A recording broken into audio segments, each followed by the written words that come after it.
ನಮಸ್ಕಾರ ವೀಕ್ಷಕರೇ, ಮಿಡಿದ ಹೃದಯ ವಿಶೇಷ ಕಾರ್ಯಕ್ರಮಕ್ಕೆ ಸ್ವಾಗತ. ನಾನು ದೀಪಿಕಾ ಪರೇಶ್. ಸಾಮಾಜಿಕ ಕೆಲಸ ಮಾಡಬೇಕು ಅಂದ್ರೆ ಯಾರು ಬೇಕಾದರೂ ಮಾಡಬಹುದು, ಗೊತ್ತಿದ್ರೂ ಮಾಡಬಹುದು, ಗೊತ್ತಿರೋದು ಮಾಡಬಹುದು. ಎಲ್ಲನೂ ಕೂಡ ಸಮಾಜ ಸೇವೆ ಆಗುತ್ತೆ. ಕೆಲವೊಬ್ಬರಿಗೆ ಮಾತ್ರ ಇಂತಹ ಸೇವೆ ಮಾಡಬೇಕು ಅನ್ಸುತ್ತೆ.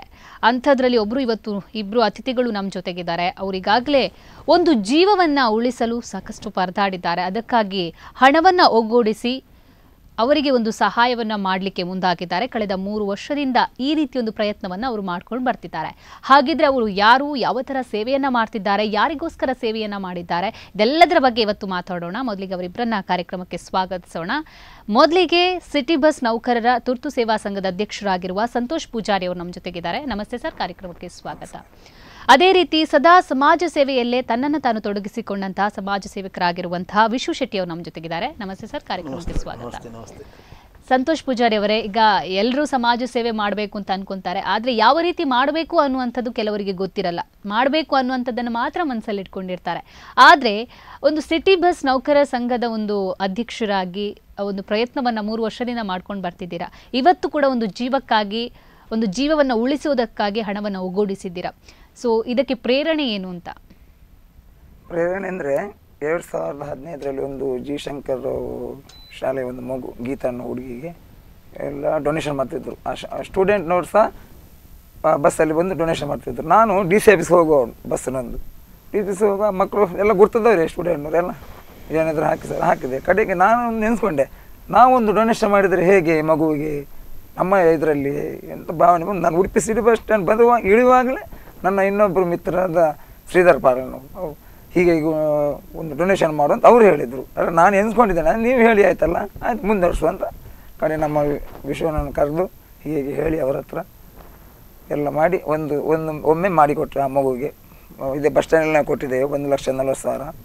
ಅಂದರೆ 2017 ಕಳೆದ ವರ್ಷ ಒಂದು ಹಿರ್ಗಣ ಮಗು, ಬ್ಲಡ್ ಕ್ಯಾನ್ಸರ್ ಮಗು 3 ವರ್ಷದ್ದು, ಅದಕ್ಕೆ ಸಹ ನಮ್ಮ ಹತ್ರ ಬಂದರು ಹೀಗೆ ಉಂಟಂತ ಹೇಳಿ. ಕಡೆ ನಾನು ಪೇಪರಲ್ಲಿ ನೋಡಿದೆ, ನಾನು ಹೀಗೆ ಉಂಟು. ಕಡೆ ನಾನೇ ಒಂದು ಮನಸ್ಸು ಬಿಡಿಸಿ ಈ ಮಗುವಿಗೆ ಒಂದು ಮಾಡಿ ಕೊಡುವ, 15 ಲಕ್ಷ ಉಂಟಲ್ಲ ಅದಕ್ಕೆ ಪಾಪ ಖರ್ಚು ಅಂತೇಳಿ ಅದಕ್ಕೆ ಸಹ ನಮ್ಮ ವಿಶ್ವವನ್ನು ಕರೆದು ಹೀಗೆ ಉಂಟ ವಿಷಯವನ್ನು ನಾನು ಮಾಡ್ತೇನೆ ಅಂತ ಅವರು ಬೆಂಬಲ ಕೊಟ್ಟು, ನಾನು ಸಹ ಹಾಗೆ ಒಂದು ಕಳೆದ ವರ್ಷ ಒಂದು 10 ಬಸ್ಸಿಗೆ ಇಟ್ಟಿದ್ದೇನೆ ಒಂದು ಬಾಕ್ಸು. ಮತ್ತು ಬಸ್ ಸ್ಟ್ಯಾಂಡಲ್ಲೆಲ್ಲ ಇಡೀ ಮಲ್ಪೆ, ಉಡುಪಿ ಎಲ್ಲ ಆಸ್ಪಾಸ್ ಅಂಗಡಿ ಎಲ್ಲ ಹೋಗಿ ಆ ಮಗುವಿಗೆ 2,40,000 ನಾವು ಮಾಡಿಕೊಟ್ಟಿದ್ದೇವೆ.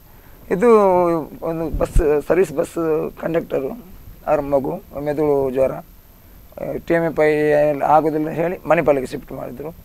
ಅಲ್ಲಿ ಸುಮಾರು 1.5-2 ಲಕ್ಷ ಖರ್ಚು ಉಂಟಂತ ಹೇಳಿದರು. ಭಾರಿ ಅಂದರೆ ಬರೀ ಬಂಗದ ಕುಟುಂಬ ಅವರು, ಭಾರಿ ಕಷ್ಟದವರು. ಹಾಗಾಗಿ ನಮ್ಮಲ್ಲಿ ಬಂದು ಹೀಗೆ ಉಂಟಂತ ಹೇಳಿ ಅದಕ್ಕೆ ಅವರ ಬಸ್ಸಿನ ಮ್ಯಾನೇಜರ್ ಒಬ್ಬರು ವಾಸುದೇವ್ ಹೆಗಡೆ ಅಂತ, ಗಣೇಶ್ ಬಸ್, ಅವ್ರು ಹೀಗೆ ಉಂಟು ಏನು ಮಾಡೋದು.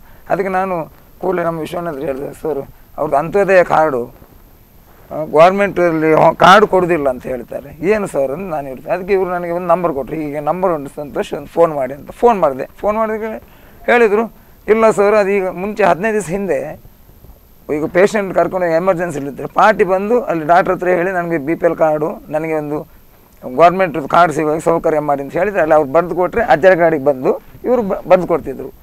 ಈಗ ಚೇಂಜ್ ಆಗಿದೆ, ಈಗ ಪೇಷಂಟನ್ನೇ ಅಜ್ಜರ ಗಾಡಿ ಕರ್ಕೊಂಡು ಬರಬೇಕು. ಅವ್ರು ICL ಇದ್ದು ಕರ್ಕೊಂಡು, ನಾನು ಕೇಳಿ ಹೇಗೆ ಸರ್ ಕರ್ಕೊಂಬರೋದು, ಅದು ನಮ್ಗೆ ಗೊತ್ತಿಲ್ಲ ಮೇಲೆ ನೋಡು. ಕಡೆಗೆ ಏನು ಮಾಡಿದ್ದು, ಮಿನಿಸ್ಟ್ರಿ ಡಿ ಕೆ ಶಿವಕುಮಾರ್ಗೆ ಸಹ ಫೋನ್ ಮಾಡಿದೆ ನಾನು. ಅವ್ರು ಅದನ್ನು ಅವ್ರಿಗೆ ಹುಷಾರಿಲ್ಲ ಮಲಗಿದ್ರು ಅಂತ ಹೇಳಿದ್ರು. ಕಡೆಗೆ ಶಿವಾನಂದ ಪಾಟೀಲ್ ನಂಬರ್ ಫೋನ್ ಮಾಡಿ ಅಂತ. ಕಡೆಗೆ ನಾನು ಅವ್ರಿಗೆ ಎಲ್ಲಿಂದ ಹುಡುಕಿದ್ರು ಸುಮ್ಮನೆ ಹಾಕೊಂಡೆ. ಇಲ್ಲಿ ತನಕ ಬಡವರಿಗೆ ಭಾರೀ ಕಷ್ಟ ಉಂಟು. ಒಂದು SSN ಕಾರ್ಡ್ ಇಲ್ಲ, ಮುಂಚೆ ಒಂದು ವಾಜಪೇಯಿ ಕಾರ್ಡ್ ಇತ್ತು. ನಾನು ನಮ್ಮ ಬಸ್ಸಿನ ಸ್ಟಾಪ್ನವ್ರು ತುಂಬ ಜನ ಸ್ವಲ್ಪ ಹಾಟು ಏನೇನೋವ್ರನ್ನೆಲ್ಲ ನಾನು ಕರ್ಕೊಂಡು ಹೋಗಿದ್ದೆ BPL ಕಾರ್ಡ್ ಇರುವಾಗ. ಒಂದು ಬೆಳಿಗ್ಗೆ ಸಂಜೆ ತನಕ ಆಗ್ತದೆ, ಅದು ಪ್ರಶ್ನೆ ಬೇರೆ, ಎಲ್ಲ ಫ್ರೀ ಆಗ್ತಿತ್ತು. ಬಟ್ ಈಗ ಏನೂ ಇಲ್ಲ, ಗೌರ್ಮೆಂಟ್ ಸವಲತ್ತು ಏನೂ ಇಲ್ಲ, ಭಾಳ ಕಷ್ಟ ಉಂಟು ಈಗ. ಹಾಗಾಗಿ ನಾನು ಈ ಸರ್ತಿ ಜಿ ಶಂಕರ್ ಸಾರಿಗೆ ಒಂದು ಮನವಿ ಮಾಡಿ ನಮಗೆ ಒಂದು ಸಿಟಿ ಬಸ್ ನೌಕರಿಗೆ ಫ್ಯಾಮಿಲಿಗೆ ಒಂದು ಹೆಲ್ತ್ ಕಾರ್ಡ್ ಮಾಡಿಸಿ ಕೊಡಿ ಸರ್ ಅಂತ ಹೇಳಿ. ಭಾರಿ ಕಷ್ಟ ಉಂಟು ನೋಡುವಂತ ಹೇಳಿ. ಆಮೇಲೆ ಕೊಟ್ಟರು ನನಗೆ JSC ಕೊಟ್ಟೇನು, ಮತ್ತು ಅವ್ರು ಸೇರಿ ಒಂದು 60 ಜನಕ್ಕೆ ಅಂದರೆ ಫ್ಯಾಮಿಲಿಗೆಲ್ಲ ಒಂದು ಕಾರ್ಡ್ ಮಾಡಿ ಕೊಟ್ಟಿದ್ದೇನೆ ಈ ಸರ್ತಿ. ಇನ್ನು ಮುಂದೆ ನೋಡಬೇಕು. ಇಷ್ಟೆಲ್ಲ ಮಾಡಿದ್ದೇವೆ. ನಮಗೆ ಅಂದರೆ ನಾವು ಆ ಪೇಪರಲ್ಲಿ ಡೈಲಿ ನೋಡ್ತೇವೆ, ಪೇಪರಲ್ಲಿ TVಯಲ್ಲೆಲ್ಲ ನೋಡಿ ನಮಗೆ ತುಂಬ ಮನಸ್ಸಿಗೆ ಭಾರಿ ಬೇಜಾರಾಗುತ್ತೆ. ಭಾರಿ ಕಷ್ಟದ ಕೆಲಸ. ಮತ್ತೆ ಸಹ ಅದು ಬಸ್ನಲ್ಲಿ ಇಡುವುದು, ಅದ್ರ ಜವಾಬ್ದಾರಿ ತಗೊಳ್ಳೋದು, ರಜೆ ಮಾಡಬೇಕು. ಓಕೆ, ವಿಶ್ವ ಶೆಟ್ಟಿ ಅವರೇ, ನಾವು ಮಾತಾಡ್ತಾ ಇರುವ ಸಂದರ್ಭದಲ್ಲಿ ಅವರು ಹೇಳಿದ್ರು, ನಾನು ಯಾವುದೇ ಒಂದು ಕಾರ್ಯ ಮಾಡಬೇಕಾದ್ರೆ ವಿಶ್ವ ಶೆಟ್ಟಿಯನ್ನ ಕಾಂಟ್ಯಾಕ್ಟ್ ಮಾಡ್ತೀನಿ, ಅವರ ಪ್ರೇರಣೆಯಿಂದ ಅಥವಾ ಅವರ ಹತ್ರ ಏನಾದ್ರೂ ಕೇಳಿನೇ ನಾನು ಯಾವುದೇ ಕಾರ್ಯಕ್ಕೆ ಕೈ ಹಾಕೋದು ಅಂತ. ಒಬ್ಬರ ನಂಬಿಕೆ ಗಿಟ್ಟಿಸ್ಕೋಬೇಕಾದ್ರೆ ಅಷ್ಟು ಈಸಿ ಅಲ್ಲ. ಸೊ ಸಂತೋಷ್ ಪೂಜಾರಿ ಅವರು ನಿಮ್ಮ ಮೇಲೆ ನಂಬಿಕೆ ಇಟ್ಕೆ ಯಾವುದೇ ಕೆಲಸವನ್ನ ಕೂಡ ಮಾಡ್ತಾರೆ. ಸೊ ನಿಮ್ಮ ಅಭಿಪ್ರಾಯ ಇದಕ್ಕೆ ನೋಡಿ, ಯಾಕಂದ್ರೆ ಮನುಷ್ಯ ಹುಟ್ಟುವಾಗ ಅವ ಒಳ್ಳೆಯವನು ಅಥವಾ ಕೆಟ್ಟವನು ಅಂತ ನಾವು ಹೇಳಲಿಕ್ಕಿಲ್ಲ. ಎಲ್ಲ ವ್ಯಕ್ತಿ ಹತ್ರ ಒಳ್ಳೆ ಗುಣವೂ ಇರ್ತದೆ, ಕೆಟ್ಟ ಗುಣವೂ ಇರ್ತದೆ. ನಾವು ಸಮಾಜವನ್ನು ನೋಡಿ ಯಾವುದನ್ನು ಮಾಡಬೇಕು ಯಾವುದನ್ನು ಬಿಡಬೇಕಂತ ನಾವೊಂದು ಡಿಸಿಷನ್ ತಗೊಂಡು ಆ ಕೆಲಸ ಕಾರ್ಯಗಳನ್ನು ಮಾಡುವಂಥ ಸಮಯದಲ್ಲಿ ನಿಸ್ವಾರ್ಥವಾಗಿ, ಈಗ ಕೆಲವರು ಹೋರಾಟ ಇರ್ತಾರೆ, ಪ್ರಾಮಾಣಿಕವಾಗಿರ್ತಾರೆ, ಎಲ್ಲ ಹೌದು. ನಮಗೇನೋ ಒಂದು ಸಣ್ಣದಿನಿಂದ ಒಂದು ಸಮಾಜ ಸೇವೆಯದ್ದೊಂದು ತುಡಿತ ನಮ್ಮಲ್ಲಿ ಬಂದಿದೆ. ಅದಕ್ಕೆ ಬೇರೆ ಬೇರೆ ಕಾರಣ ಇರ್ಬೋದು. ಆ ರೀತಿಯ ಸಮಾಜ ಸೇವೆಯನ್ನೆಲ್ಲ ಮಾಡ್ತಾ ಇರಬೇಕಾದ್ರೆ ನಮ್ಮ ಬಸ್ ನೌಕರರ ಇವರು ಕೂಡ ಒಂದು ಚಾಲಕರು, ಮಾಲಕರು, ನಿರ್ವಾಹಕರು ನಮ್ಮನ್ನು ಗಮನಿಸಿದ್ದಾರೆ. ನಾವು ಮಾಡೋ ನಿಸ್ವಾರ್ಥ ಸೇವೆಯ ಬಗ್ಗೆ ಅವರಿಗೆ ಒಂದಷ್ಟು ನಮ್ಮ ಮೇಲೆ ನಂಬಿಕೆ ಬಂದಿದೆ. ಮತ್ತು ನಾವು ಕೆಲಸ ಕಾರ್ಯಗಳನ್ನು ಮಾಡ್ತಾ ನಮಗೆ ಒಂದಷ್ಟು ಅದರಲ್ಲೊಂದು ಅನುಭವ ಉಂಟು, ಹೇಗೆ ಹೋದರೆ ಹೇಗೆ ಹೋಗ್ಬೋದು ಅಂತ. ಮತ್ತು ಯಾವ ವಿಷಯಕ್ಕೆ ಯಾವ ಹತ್ರ ಹೋಗ್ಬೋದು, ಅಧಿಕಾರಿಗಳ ಹತ್ರ ಯಾರ ಹತ್ರ ಹೋಗ್ಬೋದು. ಮತ್ತು ಒಂದಷ್ಟು ನಮ್ಮ ಉಡುಪಿಯ ನಗರ ಠಾಣೆ ಇರ್ಬೋದು, ಜಿಲ್ಲಾಸ್ಪತ್ರೆ ಇರ್ಬೋದು, ಜಿಲ್ಲಾಡಳಿತ ಇರ್ಬೋದು, ನಮಗೆ ನಮ್ಮ ಸಮಾಜ ಸೇವೆಗೆ ಒಂದಷ್ಟು ಅವರೊಂದು ಬೆನ್ನೆಲುಬಾಗಿ ನಾವು ಹೋದಾಗ ನಮಗೆ ಒಂದು ಗೌರವಿಸಿದ್ದಾರೆ, ಸಲಹೆ ಸೂಚನೆ ನೀಡಿದ್ದಾರೆ, ಕೆಲಸ ಕಾರ್ಯಗಳನ್ನು ಮಾಡಿದ್ದಾರೆ. ಈ ಎಲ್ಲ ಒಂದು ವಿಷಯಗಳನ್ನು ಗಮನದಲ್ಲಿಟ್ಟುಕೊಂಡು ಏನೋ ವಿಶ್ವ ಶೆಟ್ಟರ್ ಸೇರಿ ನಾವು ಮಾಡುವಾಗ ಒಂದಷ್ಟು ಕೆಲಸ ಯಶಸ್ವಿ ಆಗ್ಬೋದು. ಜೊತೆಗೆ ಇವರು ಮೂಲತಃ ಪ್ರಥಮ ಹೇಳಿದರು, ಗೀತಾ ಹೇಳುವಂಥ ಜಯಶಂಕರ್ ಕಾಲೇಜಿನ ಹುಡುಗಿ, ಅವಳಿಗೆ ಪ್ರಥಮತಃ ಪ್ರೆಸ್ ಮೀಟ್ ಮಾಡಿ ಸಾರ್ವಜನಿಕವಾಗಿ ಒಂದು ಮನವಿ ಮಾಡಿದ್ದು ನಾನೇ. ನನ್ನಿಂದಾದ ಒಂದು ಕಿಂಚಿತ್ ಸಹಾಯವನ್ನು ಆ ವಿದ್ಯಾರ್ಥಿನಿಗೆ ಕೊಟ್ಟು ನಾನು ವಿದ್ಯಾರ್ಥಿಗಳಿಗೆ ಒಂದು ಕರೆ ಕೊಟ್ಟಿದ್ದೆ. ಆ ಕಾಲೇಜಿನ ವಿದ್ಯಾರ್ಥಿಗಳಿಗೆ, ನೀವು ಈ ಕಾಲೇಜಲ್ಲಿ ಒಂದು 2,000ಕ್ಕೆ ಹೆಚ್ಚು ವಿದ್ಯಾರ್ಥಿಗಳಿದ್ದೀರಿ, ನೀವೆಲ್ಲ ಒಂದು ಮನಸ್ಸು ಮಾಡಿದರೆ ಇವಳ ಒಂದು ಕಷ್ಟವನ್ನು ಪರಿಹಾರ ಮಾಡ್ಬೋದು. ಒಂದು 15 ಲಕ್ಷ ರೂಪಾಯಿ ಅವಳಿಗೆ ಒಟ್ಟಾಗಬೇಕಿತ್ತು ಅವಳ ಕಾಯಿಲೆಗೆ. ಆ ಸಮಯದಲ್ಲಿ ಆ ಒಂದು ನಾನು ಹೇಳಿದ ಮಾತು ಮಾಧ್ಯಮಗಳಲ್ಲಿ ಮತ್ತು ದಿನಪತ್ರಿಕೆಗಳಲ್ಲಿ ವಿಸ್ತಾರವಾಗಿ ಸಂಪೂರ್ಣ ಆ ಏನು ಸಮಸ್ಯೆ ಹೇಗೆ ಆಗಿದೆ, ಅದಕ್ಕೆ ಏನಾಗಬೇಕು ಎಲ್ಲ ಕೂಡ ವಿಸ್ತಾರವಾಗಿ ಪ್ರಸಾರ ಆಗಿತ್ತು. ಅದರಿಂದ ಕಾಲೇಜಿನ ವಿದ್ಯಾರ್ಥಿಗಳಿಗೆ ಅದು ನಮ್ಮ ಕಾಲೇಜಿನ ಹುಡುಗಿಗೆ ನಾವು ಒಂದು ಸಹಾಯ ಮಾಡಬೇಕೆಂಬುದೊಂದು ಅವರ ಮನಸ್ಸಿಗೆ ಬಂತು. ಅವರು ಅದನ್ನು ಇಟ್ಟುಕೊಂಡು ನನ್ನನ್ನು ಕಾಂಟ್ಯಾಕ್ಟ್ ಆಗಿ ಪುನಃ ಪ್ರೆಸ್ ಮೀಟ್ ಮಾಡಿ ಸಾರ್ವಜನಿಕರಲ್ಲಿ ದೇಣಿಗೆ ಎತ್ತಿದ್ರು. ಆ ವಿದ್ಯಾರ್ಥಿಗಳು ದೇಣಿಗೆ ಎತ್ತುವಾಗ ಈಗ ನಮ್ಮ ಸಂತೋಷನ ಹೇಳಿದ ಹಾಗೆ ಯಾರಿಗೂ ಕೂಡ ಒಂದು ಬದಲಾವಣೆ ಆಗ್ತವ. ಒಂದು ವಿದ್ಯಾರ್ಥಿಗಳು ಒಳ್ಳೆ ಕೆಲಸ ಮಾಡ್ತಾ ಇದ್ದಾರೆ, ಅವರೊಟ್ಟಿಗೆ ಒಂದು ಕೈ ಜೋಡಿಸುವ, ಆ ಕೈ ಜೋಡಿಸುವ ಕೆಲಸ ಅಂದರೆ ಜನರಿಗೆ, ಹೆಚ್ಚಿನವರಿಗೆ ಸಮಾಜದಲ್ಲಿ ಅದು ಕೂಡ ಜನಸಾಮಾನ್ಯರಿಗೆ ಏನೋ ನಮ್ಮಿಂದಾದ ಒಂದು ಸಹಾಯವನ್ನು ಸಮಾಜಕ್ಕೆ ಕೊಡಬೇಕಂತ ಇರ್ತದೆ. ಆ ಇರಲಿಕ್ಕೆ ನೋಡಿ, ಯಾವುದೇ ಒಂದು ನಾವು ಸಣ್ಣದಿರೋದು ಮಕ್ಕಳಿಗೆ ಹೇಳ್ತೇವೆ, ವೇದಿಕೆ ಸಿಕ್ಕಿದಾಗ ಉಪಯೋಗ ಮಾಡಬೇಕಂತ. ಕೆಲವರಿಗೆ ನಿಜವಾಗಿ ಅವರ ಹತ್ರ ಒಂದು ಚಾಣಾಕ್ಷತನವ, ಒಂದು ಶಕ್ತಿಯ ಅಥವಾ ಒಂದು ವಿಶೇಷವಾದ ಬುದ್ಧಿವಂತಿಕೆ ಇರ್ತದೆ. ಎಷ್ಟೋ ಜನಕ್ಕೆ ವೇದಿಕೆ ಸಿಗದೆ ಅವರು ಕಮರಿ ಹೋಗ್ತಾರೆ. ಎಷ್ಟು ಹಳ್ಳಿಗಾಡುಗಳಲ್ಲಿ ಬೇಕಾದಷ್ಟು ಅಥ್ಲೆಟಿಕ್ಸ್ ಇದ್ದಾರೆ, ಶಕ್ತಿವಂತ ಯುವಕರಿದ್ದಾರೆ, ಹೋರಾಟದವರಿದ್ದಾರೆ, ಈಜುಗಾರರಿದ್ದಾರೆ. ಈಗ ನೋಡಿ, ನಮ್ಮ ಎಷ್ಟೋ ಜನ ಈಗ ಇಲ್ಲಿ ಉಡುಪಿಯ ಪರಿಸರದಲ್ಲಿ ನದಿಗೆ ಬಿದ್ದರೆ ಅಥವಾ ನೀರಿಗೆ ಬಿದ್ದರೆ ಜನಸಾಮಾನ್ಯನಂತೆ ಇದ್ದ ಒಬ್ಬ ಒಂದು ರಪ್ಪ ನೀರಿಗೆ ಇಳಿದು ಅವನನ್ನು ಎತ್ತಿಕೊಡ್ತಾನೆ ಅಥವಾ ಡೆಡ್ ಬಾಡಿ ತೆಗೆದುಕೊಡ್ತಾನೆ. ಇದು ಇತ್ತೀಚೆ ನೀರಿಗೆ ಬಿದ್ದಂಥ ಮುಳುಗು ತಜ್ಞರು ಬಂದದ್ದೆಲ್ಲ ಜನಸಾಮಾನ್ಯರು. ಅದೇ ನಮ್ಮ ಇಲಾಖೆಯಲ್ಲಿ ಮುಳುಗು ತಜ್ಞರು ಇಲ್ಲ. ಹಾಗಾದರೆ ನಮ್ಮ ಒಂದು ಹೋರಾಟಗಾರನ, ಒಂದು ಒಳ್ಳೆಯ ಯುವಕರನ್ನು, ಒಂದು ಪ್ರತಿಭೆ ಇರುವ ಯುವಕರನ್ನು ನಾವು ಗೌರವಿಸಲಿಲ್ಲ ಅಂತಾಯಿತು. ಇಲ್ಲಿ ಕೂಡ ಅಷ್ಟೇ, ನಮ್ಮ ಸಮಾಜದಲ್ಲಿ ಕೆಲವರಿಗೆ ಹೆಲ್ಪ್ ಮಾಡಬೇಕು, ವೇದಿಕೆ ಸಿಗುವುದು ಇವರಿಗೆ ಅಂತಾಯಿತು. ಅದನ್ನು ನೋಡುವಾಗ ಇವರ ಹತ್ರ ಒಂದು ತುಡಿತ ಇವರ ಮನಸ್ಸಲ್ಲಿ, ಇವರ ಒಂದು ಹೃದಯದಲ್ಲಿ ಇದೆ. ಆ ತುಡಿತ ಎಂಬುದು ಅದನ್ನು ನೋಡುವಾಗ ಇವರಿಗೆ ಬದಲಾವಣೆ ಆಯಿತು. ಆ ಒಂದು ಮಾಡಿಕೊಡುವ, ಅದಕ್ಕೆ ಸಾರ್ವಜನಿಕರು ಕೂಡ ಒಳ್ಳೆಯ ಸ್ಪಂದನೆ ಕೊಟ್ಟರು. ನಿಜವಾಗಿ ನಾನು ಸಿಟಿ ಬಸ್ ಚಾಲಕರು ಮತ್ತು ನಿರ್ವಾಹಕರ ಬಗ್ಗೆ ನನಗೆ ಬಹಳ ಗೌರವ ಅದರ ನಂತರ. ಯಾಕಂದರೆ ನಾವು ಹೇಳ್ತೇವೆ ರಿಕ್ಷಾ ಡ್ರೈವರು, ಬಸ್ ಡ್ರೈವರ್ನವರು ಅಂತ ಹೇಳಿಕೊಳ್ಳೆ ಕೆಲವರು ಏನೋ ಒಂದು ಸಸ್ಸಾರ ಭಾವನೆಯಿಂದ ಮಾಡ್ತಾರೆ. ಅದು ಬಹಳ ದೊಡ್ಡ ತಪ್ಪು. ಅವರಲ್ಲಿ ಕೂಡ ಅವರು ಅಷ್ಟು ದೊಡ್ಡ ಹೇಗೆಂದರೆ ಕೆಲವೊಂದು ಸರ್ತಿಂದರೆ ಅವರು ರಫ್ ಟೈಪ್ ಇರ್ತಾರೆ. ರಫ್ ಟೈಪ್ ಅಂದರೆ ಒಂದು ಬೆಳಿಗ್ಗೆ 6 ಗಂಟೆಗೆ ಮನೆ ಬಿಟ್ಟರೆ ಆ ಇಂಜಿನ್ನ ಮಧ್ಯದಲ್ಲಿ, ಆ ಬಸ್ಸಿನ ಮಧ್ಯದಲ್ಲಿ, ಜನರ ಮಧ್ಯದಲ್ಲಿ, ಆ ಒತ್ತಡದಲ್ಲಿ ಅವರು ಕೆಲಸ ಕಾರ್ಯಗಳನ್ನು ಮಾಡ್ತಾರೆ. ಅವ್ರ ಕೆಲಸಕ್ಕೆ ಅವರಿಗೂ ಸಹ ಕುಟುಂಬ ಇದೆ, ಅವರಿಗೂ ಮಕ್ಕಳಿದ್ದಾರೆ, ಅವರಿಗೂ ಒಂದಷ್ಟು ಸಮಸ್ಯೆ ಇದೆ. ಆ ಸಮಸ್ಯೆಯ ಮಧ್ಯದಲ್ಲಿ ರಸ್ತೆಯ ಮೇಲೆ ಹೋಗುವಾಗ, ವಿಶ್ರಾಂತಿ ಇಲ್ಲದೆ ಕೆಲಸ ಮಾಡುವಾಗ ಒಂದು ಚಾಲಕನಾಗಲಿ ನಿರ್ವಾಹಕನಾಗಲಿ ಅಷ್ಟು ಸುಲಭ ಇಲ್ಲ. ಜನರಿಗೆ ಅದರ ಕೆಲವರಿಗೆ ವಿಷಯ ಗೊತ್ತಿರುವುದಿಲ್ಲ. ಆದರೆ ಇವರಲ್ಲಿ ಇಷ್ಟು ದೊಡ್ಡ ಹೃದಯವಂತಿಕೆ ಇದೆ.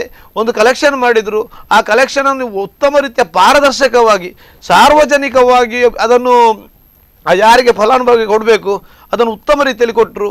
ಇದೆಲ್ಲ ಸಮಾಜ ಎಲ್ಲ ನೋಡ್ತಾ ಇತ್ತು. ಆ ರೀತಿಯಲ್ಲಿ ನೋಡಿ, 1ನೇ ವರ್ಷ ಅವರು 1 ಲಕ್ಷ ಚಿಲ್ಲರೆ ಅಂತಾದರೆ 2ನೇ ವರ್ಷ 2 ಲಕ್ಷ ಚಿಲ್ಲರೆ ಇವರಿಗೆ ಕಲೆಕ್ಷನ್ ಆಗಬೇಕಾದ್ರೆ ಸಮಾಜ ಇವರನ್ನು ಸಂಪೂರ್ಣವಾಗಿ ಗಮನಿಸಿದೆ, ಇವರಿಗೆ ಬೆಂಬಲವನ್ನು ಕೊಟ್ಟಿದೆ.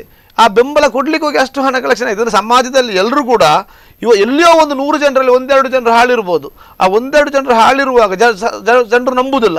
ಆದರೆ ನಾವು ಒಳ್ಳೆ ಕೆಲಸವನ್ನು ಮಾಡಿ ತೋರಿಸಿದಾಗ ಜನರು ನಮ್ಮನ್ನು ಬೆಂಬಲಿಸ್ತಾರೆ ಅಂತ ಹೇಳೋದಕ್ಕೆ ಖಂಡಿತ ಸಿಟಿ ಬಸ್ ಮತ್ತು ಚಾಲಕ ಮಾಲಕರಿಗೆ ಸಾರ್ವಜನಿಕರು ಕೊಟ್ಟಂತಹ ಒಂದು ನೆರವೇ ಮುಖ್ಯ ಕಾರಣ. ಅದೇ ರೀತಿಯಲ್ಲಿ ಇವರು ಕೂಡ ನನ್ನನ್ನು ಒಂದಷ್ಟು ಗಮನಿಸಿದ್ದಾರೆ, ನೋಡ್ತಾ ಇದ್ದಾರೆ ಹಲವು ವರ್ಷಗಳಿಂದ. ಅದು ಎಲ್ಲಿಯೋ ಒಂದು ಕೆಲಸ ಕಾರ್ಯಗಳಿಗೆ ಪ್ರೇರಣೆ ನಮ್ಮಿಂದ ಅವರು ಸಹಾಯ ಪಡೆದಿರ್ಬೋದು, ಅವರಿಂದ ನಾವು ಪಡೆದಿದ್ದೇವೆ. ನಿಜವಾಗಿ ಗೀತೆ ಹೇಳುವಂಥವಳನ್ನು ಸಮಾಜಕ್ಕೆ ಗುರುತಿಸಿಕೊಟ್ಟದ್ದು ನಾನು. ಅದಕ್ಕೆ ಇವರು ಒಂದು ಬೆಂಗಾವಳಾಗಿ ಒಂದು 1,70,000 ರೂಪಾಯಿ ಕೊಟ್ಟಿದ್ದಾರೆ. ಅವಳಿಗೆ ನಿಜವಾಗಿ 15 ಲಕ್ಷದಲ್ಲಿಗೆ ಸಾರ್ವಜನಿಕರ ದೇಣಿಗೆ 15,35,000 ರೂಪಾಯಿ ಒಟ್ಟಾಗಿದೆ. ಇದು ನಮ್ಮ ಉಡುಪಿಯ ಜನರ ದೊಡ್ಡ ಕೊಡುಗೆ. ಇದೆಲ್ಲ ಇರುವಾಗ ನಾವು ಅದೇ ಸಮಾಜಕ್ಕಾಗಿ ಏನೋ ಒಂದು ಪ್ರತಿಯೊಬ್ಬನ ಹತ್ರ ಕೂಡ ಶಕ್ತಿ ಇದೆ, ಪ್ರತಿಯೊಬ್ಬನ ಹತ್ರ ಸಹ ತುಡಿತ ಇದೆ, ಪ್ರತಿಯೊಬ್ಬನು ಕೂಡ ಎಲ್ಲೋ ಒಂದು ಸಮಾಜಕ್ಕಾಗಿ. ಯಾಕಂದರೆ ಬೀಸಿದ ಬೀಜ ಎಲ್ಲ ಮೊಳಕೆ ಬರುವುದಿಲ್ಲ. ಆದರೆ ಮೊಳಕೆ ಬಾರದ ಬೀಜಕ್ಕೆ ಮೊಳಕೆ ಬರುವ ಬೀಜಕ್ಕೆ ಬಾರದ ಬೀಜ ಗೊಬ್ಬರವಾಗಿ ಆದರೂ ಬೆಳೀಲಿಕ್ಕೆ ಒಂದು ಸಹಾಯ ಮಾಡ್ತದೆ. ಅದೇ ರೀತಿಯಲ್ಲಿ ನಾವು ಎಲ್ಲಿಯೋ ಒಂದಷ್ಟು ನಮ್ಮ ಕೆಲವರಿಗೆ ಎಂತ ಆಗ್ತದೆ, ಹೆಲ್ಪ್ ಮಾಡಲಿಕ್ಕೆ ಅವರ ಹತ್ರ ಕೈಯಲ್ಲಿ ನಿಜವಾಗಿ ಆರ್ಥಿಕವಾಗಿ ಹಿಂದೆ ಇರ್ತಾರೆ. ಹಣ ಮಾತ್ರ ಮುಖ್ಯ ಅಲ್ಲ, 4 ಜನರ ಹತ್ರ ವಿಷಯವನ್ನು ತಿಳಿಸಿಕೊಡ್ಬೋದು, ಅಥವಾ ಒಬ್ಬರಿಗೆ ರಕ್ತದಾನ ಮಾಡ್ಬೋದು. ಸಮಾಜಕ್ಕೆ ನಾವು ತುಂಬ ರೀತಿಯಲ್ಲಿ ಸಹಾಯ ಮಾಡಲಿಕ್ಕೆ ಆಗ್ತದೆ. ಆರ್ಥಿಕವಾಗಿ ಗಟ್ಟಿ ಇದ್ದವನೇ ಸಹಾಯ ಮಾಡಬೇಕಂತಿಲ್ಲ. ಒಳ್ಳೆ ಮನಸ್ಸಿದ್ದವನಿಗೆ ಬೇರೆ ಬೇರೆ ರೀತಿಯ ಸರ್ಕಾರದ ರೀತಿ ನಿಯಮಗಳಿದೆ. ಸರ್ಕಾರದ ಒಂದು ಫಲಾನುಭವಿಗಳಾಗಿ ಬರುವಂಥದ್ದು ಎಷ್ಟೋ ಫಲಾನುಭವಿಗಳಿಗೆ ಸರ್ಕಾರದ ಯೋಜನೆ ಸಿಗುವುದಿಲ್ಲ. ಈಗ ಇವರು ಹೇಳಿದರು, ಆ ಮಗುವಿನ ಪೋಷಕರು ಅಂತ್ಯೋದಯ ರೇಷನ್ ಕಾರ್ಡ್ನವರು. ಅಂತ್ಯೋದಯ ರೇಷನ್ ಕಾರ್ಡ್ ಅಂದರೆ BPLಗಿಂತಲೂ ಕೆಳಮಟ್ಟದ್ದು ಅವರಿಗೆ ಅದರ ಯೋಜನೆ ಪಡೀಲಿಕ್ಕೆ ಅನರ್ಹರಾದ್ರಂತಾದರೆ ಇದೆಷ್ಟು ದೊಡ್ಡ ದೂರ ಅಂತ. ಇದು ಸರ್ಕಾರದ ಕಾನೂನಿನಲ್ಲಿ ಬಂದ ಎಡವು ಅಂದರೆ ಸರ್ಕಾರ ಇಷ್ಟು ಕಾನೂನನ್ನು ಕಡಕು ಮಾಡಲಿಕ್ಕೆ ಒಂದು ಕಾರಣ ಇದೆ. ಒಂದು ಸಮಯದಲ್ಲಿ ಯಶಸ್ವಿನಿ ಇರ್ಬೋದು, ಬೇರೆ ಬೇರೆ ರೀತಿಯ ಒಂದು ವೈದ್ಯಕೀಯ ಆರೋಗ್ಯ ಸೌಲಭ್ಯ ಇತ್ತು. ಆ ಸೌಲಭ್ಯ ಕೆಲವೊಂದು ಕಡೆ ದುರುಪಯೋಗ ಆಯಿತು, ಮಿಸ್ಯೂಸ್ ಮಾಡ್ಕೊಂಡ್ರು. ಈ ದುರುಪಯೋಗದ ಸಂಖ್ಯೆ ಜಾಸ್ತಿ ಆದಾಗ ಒಬ್ಬ ಮಾಡಿದ ತಪ್ಪಿನಿಂದ ಲಕ್ಷಾಂತರ ಜನರಿಗೆ ಪೆಟ್ಟು ಬಿತ್ತು. ಅವರೇನು ಮಾಡಿದ್ರು, ಎಲ್ಲಿ ತಪ್ಪಾಯಿತು ಆ ತಪ್ಪನ್ನು ಹೇಗೆ ಸರಿ ಮಾಡ್ಬೋದು, ಆ ದುರುಪಯೋಗ ಆದದನ್ನು ಹೇಗೆ ಸರಿ ಮಾಡ್ಬೋದು ಅಂತ ಅವರು ವಿಶ್ಲೇಷಣೆ ಮಾಡುವಾಗ ಈ ರೀತಿಯ ಕಾನೂನೆಲ್ಲ ತಂದರು. ಮೊದಲಿದ್ದ ಎಲ್ಲ ಯಶಸ್ವಿನಿಯನ್ನು ತೆಗೆದ್ರು, ವಾಜಪೇಯಿ ತೆಗೆದ್ರು, ಎಲ್ಲ ತೆಗೆದು ಆರೋಗ್ಯ ಕರ್ನಾಟಕ ಅಂತ ತಂದರು. ಓಕೆ, ಈಗ ಸಂತೋಷ್ ಪೂಜಾರಿ ಅವರು, ಈಗ ನೀವು ಹೇಳಿದ್ರಿ ಈ ತರ ಕಲೆಕ್ಟ್ ಮಾಡುವಂಥದ್ದು, ಆ ಜವಾಬ್ದಾರಿ ವಹಿಸುವಂಥದ್ದು ತುಂಬಾ ಕಷ್ಟಕರವಾದಂತಹ ಸಂಗತಿ ಅಂತ. ಸೊ ಹೇಗೆ ಅದನ್ನು ಕಲೆಕ್ಟ್, ಆ ಡಬ್ಬಗಳನ್ನು ಇಡೋದಾಗಿರ್ಬೋದು, ಅದನ್ನು ಯಾವ ಥರ ಮಾಡ್ತಿದೆ? ಯಾಕಂದರೆ ಈಗ ₹1 ಹಾಕಕ್ಕೂ ಮನುಷ್ಯ ಆ ಕಡೆ ಈ ಕಡೆ ನೋಡ್ತಾನೆ, ಯಾಕೆ ಹಾಕಬೇಕು ಅನ್ನೋ ಪ್ರಶ್ನೆ ಅವನಲ್ಲಿ ಮೂಡೋದಂತೂ ಇತ್ತೀಚಿನ ದಿನಗಳಲ್ಲಿ ಸಾಮಾನ್ಯ. ಸೊ ಈ ಥರ ಡಬ್ಬಗಳನ್ನು ಇಡೋದು, ಅದಕ್ಕೆ ಡೊನೇಷನ್ ಹಾಕಬೇಕು ಅಂತ ಹೇಳುವಂಥದ್ದು, ಇದು ಯಾವ ಥರ ಪ್ರೊಸೀಜರ್ ಹೇಗಿರ್ತಾ ಇತ್ತು, ಅದು ಯಾವ ಥರ ನೀವು ಅದನ್ನು ನಿಭಾಯಿಸ್ಕೊಂಡು ಬಂದ್ರಿ ಅನ್ನುವಂಥದ್ದು? ಅಂದರೆ ಬಸ್ಸಿನಲ್ಲಿ ನಾವು ಮೊದಲಿಗೆ ಉಡುಪಿಯ ಜನತೆಗೆ ತುಂಬ ತುಂಬ ಧನ್ಯವಾದಗಳು. ನಾವು ಇಷ್ಟು ತನಕ ಮಾಡೋದಕ್ಕೆ ನಿಜವಾಗಲೂ ಒಳ್ಳೆ, ನಾವು ಏನೇ ಮಾಡಿದ್ರು ಅದಕ್ಕೆ ಇಲ್ಲಂತ ಯಾರೂ ಇರಲಿಲ್ಲ. ನಾವು ಮತ್ತೆ ಈಗ ಬಸ್ಸಿನ ಕಡೆ ಒಂದು ಮಗುವಿನ ಫೋಟೋ ಹಾಕಿ ಅದಕ್ಕೆ ಸ್ವಲ್ಪ ಬರೆದು ಅದರಲ್ಲಿ ಇಡ್ತೇವೆ. ಹಾಗೆ ನಮ್ಮ ಬಸ್ಸಿನ ಡ್ರೈವರ್ ಕಂಡಕ್ಟರ್ ನಾವು ಜವಾಬ್ದಾರಿ ಕೊಡ್ತೇವೆ, ನೀವು ಇದು ಮಾಡಬೇಕಂತ.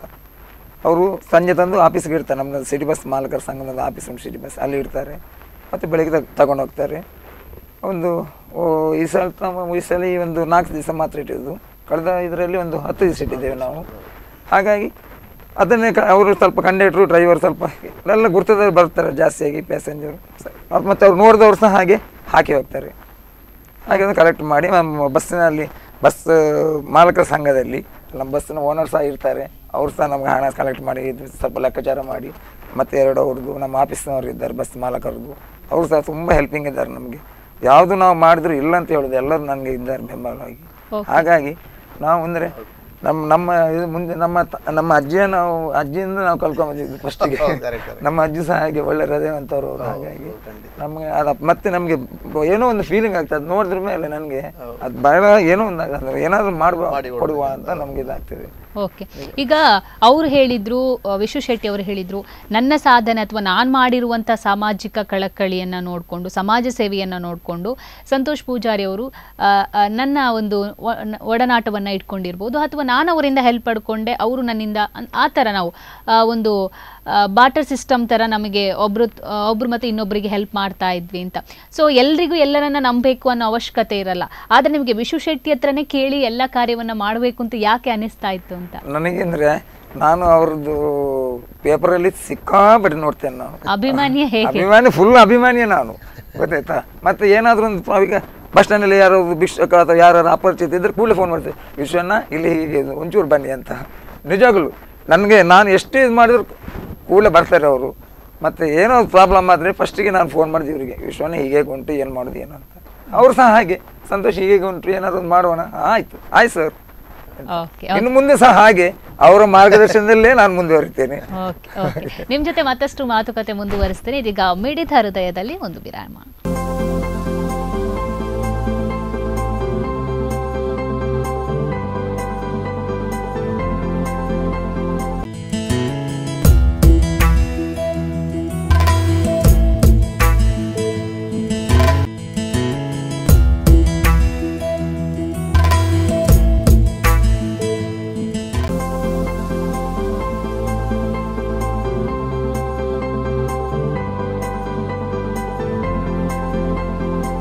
ಮಿಡಿದ ಹೃದಯ ವಿಶೇಷ ಕಾರ್ಯಕ್ರಮಕ್ಕೆ ಮತ್ತೊಮ್ಮೆ ಸ್ವಾಗತ. ಈಗಾಗಲೇ ಒಂದು ಪುಟ್ಟ ಕಂದಮ್ಮನ ಒಂದು ಮಿದುಳು ಚಿಕಿತ್ಸೆಗಾಗಿ ಹಣವನ್ನು ಒಗ್ಗೂಡಿಸಿದ್ದಾರೆ. ಸುಮಾರು 2 ಲಕ್ಷ ಹಣ ಆ ಹುಡುಗನ ಚಿಕಿತ್ಸೆಗೆ ಬೇಕಾಗಿದೆ. ಆದರೆ ಈಗಾಗಲೇ 60,000 ರೂಪಾಯಿಯನ್ನ ಸಿಟಿ ಬಸ್ ನೌಕರರ ಸಂಘ ಕಲೆಕ್ಟ್ ಮಾಡಿ ಈಗಾಗಲೇ ಕೊಟ್ಟಿರುವಂಥದ್ದು. ಇನ್ನೂ ಕೂಡ ಆತನಿಗೆ ಹಣದ ಅವಶ್ಯಕತೆ ಇದೆ ಅನ್ಸುತ್ತೆ. ಸೊ ಅವರ ಹತ್ರ ಮಾತಾಡೋಣ. ಸರ್, ಈಗಾಗಲೇ ಸಂತೋಷ್ ಅವರೇ ನೀವು ಹೇಳ್ತಾ ಇದ್ರಿ ಬಸ್ಸಿನ ಕಂಡಕ್ಟರ್ ಒಬ್ಬನ ಮಗ 10 ವರ್ಷದ ಪ್ರಣವ್ ಅಂತ ಹೇಳಿ. ಸೊ ಆತನಿಗೆ 2 ಲಕ್ಷ 2.5 ಲಕ್ಷದಷ್ಟು ಹಣ ಬೇಕಾಗಿದೆ. ಈಗ ಕಂಪ್ಲೀಟ್ ಹಣ ಕಲೆಕ್ಟ್ ಆಗಿದೆಯಾ ಹೇಗೆ ಅಂತ? ಇಲ್ಲ, ಕಂಪ್ಲೀಟ್ ಆಗಲಿಲ್ಲ. ಈಗ ನಾನು ಜಿ ಶಂಕರ್ ಫ್ಯಾಮಿಲಿ ಟ್ರಸ್ಟ್ ಅಲ್ಲಿಗೆ ಒಂದು ನಾನು ಲೆಟ್ರ್ ಹಾಕಿದ್ದೀನಿ. ಅದು 8 ದಿವಸ ಬಿಟ್ಟು ಹಾಸ್ಪಿಟ್ಲಿಗೆ ಬರ್ತಂತ ಹೇಳಿದ್ದಾರೆ. ಅದರ ನಂತರ ಮುಖ್ಯಮಂತ್ರಿ ಪರಿಹಾರ ನಿಧಿ ಅಂತ ಕೋಟ ಶ್ರೀನಿವಾಸ ಪೂಜಾರಿ ಹತ್ರ ನಮ್ಮ ಆತ್ಮೀಯರೊಬ್ಬರು ಕರ್ಕೊಂಡು ಹೋದ್ರು, ಅವರನ್ನು ಅಲ್ಲಿ ಸಹ ಹಾಕಿದ್ದಾರೆ.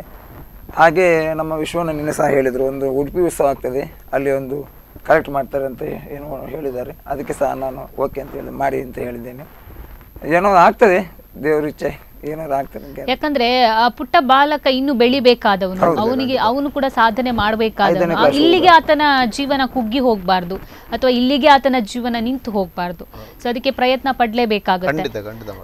ಸೊ ಚಿಕಿತ್ಸೆಗೆ ಸಂಬಂಧಪಟ್ಟಂತೆ ವೈದ್ಯರು ಏನ್ ಹೇಳ್ತಾರೆ, ಇದ್ರ ಬಗ್ಗೆ ಏನಾದ್ರು ಗೊತ್ತಿದೆಯಾ ಸಂತೋಷ್? ವೈದ್ಯರು ಅಂದ್ರೆ ಈಗ ಮಗು ಈಗ ಎಮರ್ಜೆನ್ಸಿ ಅಲ್ಲಿ ಇದ್ದು ವಾರ್ಡಿ ಹಾಕಿದ್ದಾರೆ.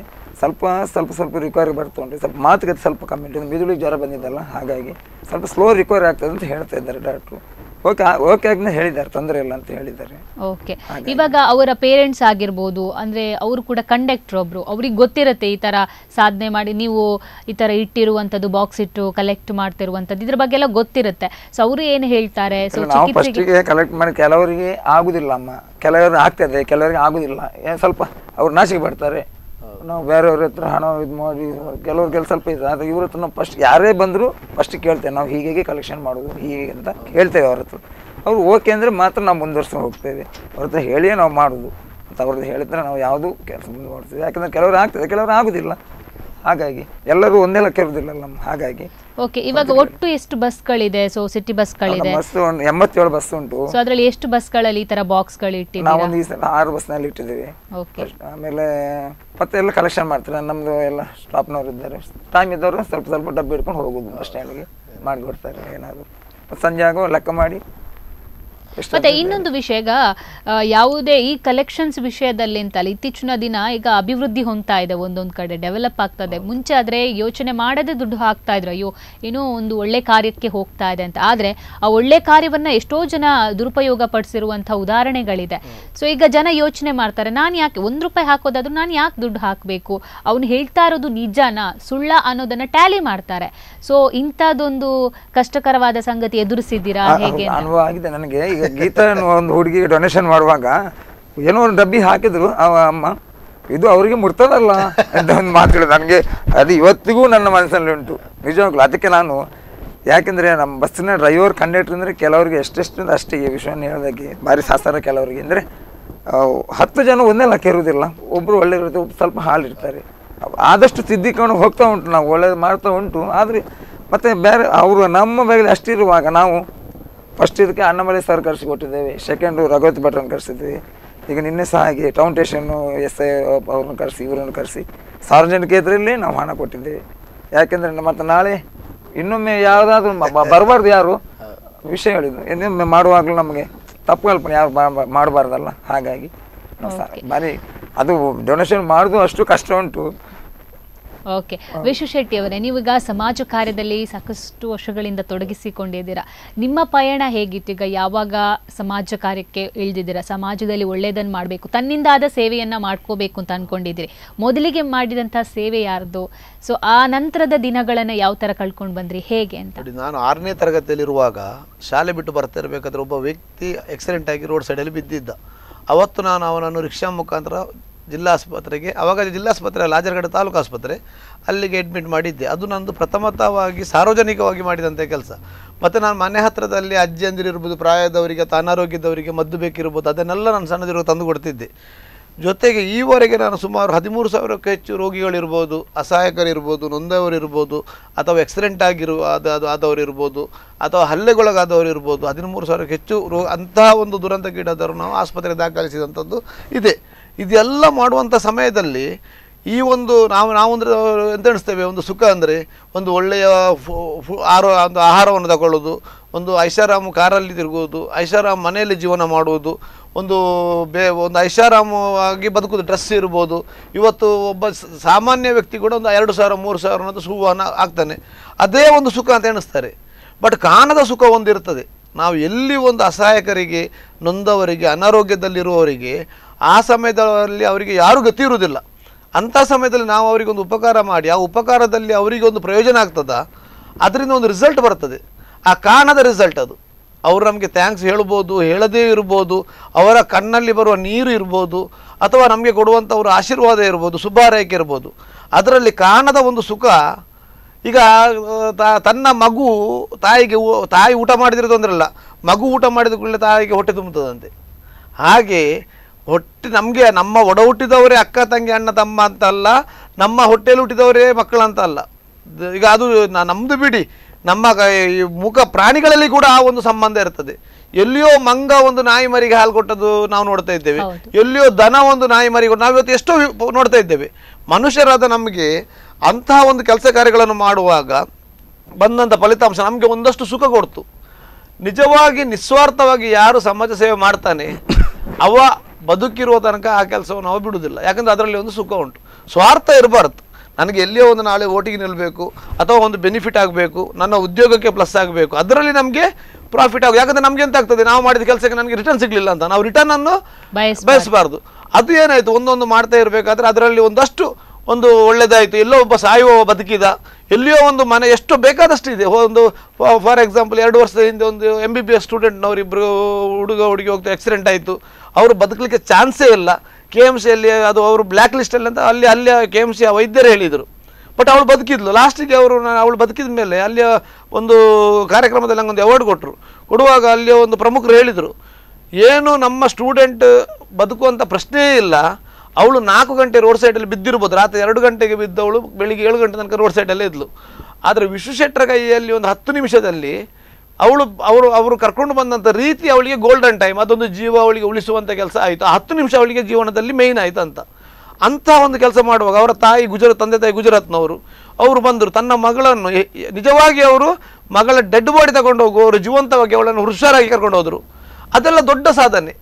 ಅದೆಲ್ಲ ನಮಗೆ ಗಾಡ್ ಗಿಫ್ಟ್ ಇರ್ಬೋದು, 10 ಜನರ ಶುಭ ಹಾರೈಕೆ ಇರ್ಬೋದು, ಅದರಲ್ಲಿ ಒಂದು ಸುಖ ಉಂಟು. ಮತ್ತು ಅಂತಹ ಒಂದು ಎಲ್ಲಿಯೋ ಒಂದು ಸಾಧನೆ ಮಾಡಲಿಕ್ಕೆ ನಮಗೆ ಅವಕಾಶ ಸಿಕ್ಕಿದಾಗ, ನಾನು ಪ್ರಥಮತ ಹೇಳಿದಾಗ ನಾವು ಅವಕಾಶವನ್ನು ಬಿಡಬಾರ್ದು.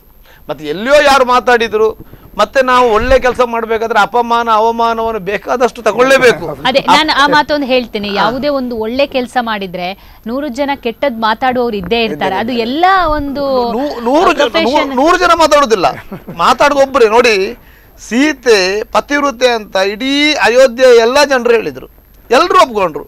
ಆದರೆ ಯಾರೋ ಒಬ್ಬ ಒಂಚೂರು ಸಂಶಯ ಹೇಳಿದ. ಆದರೆ ಸಂಶಯ ಅಂತ ಹೇಳಿದವನ ಮಾತಿಗೆ ಬೆಲೆ ಸಿಕ್ತು. ರಾಮ ಕೂಡಲೇ ಅವಳನ್ನು ಕಾಡಿ ಕಳಿಸಿ ಕೊಟ್ಟ.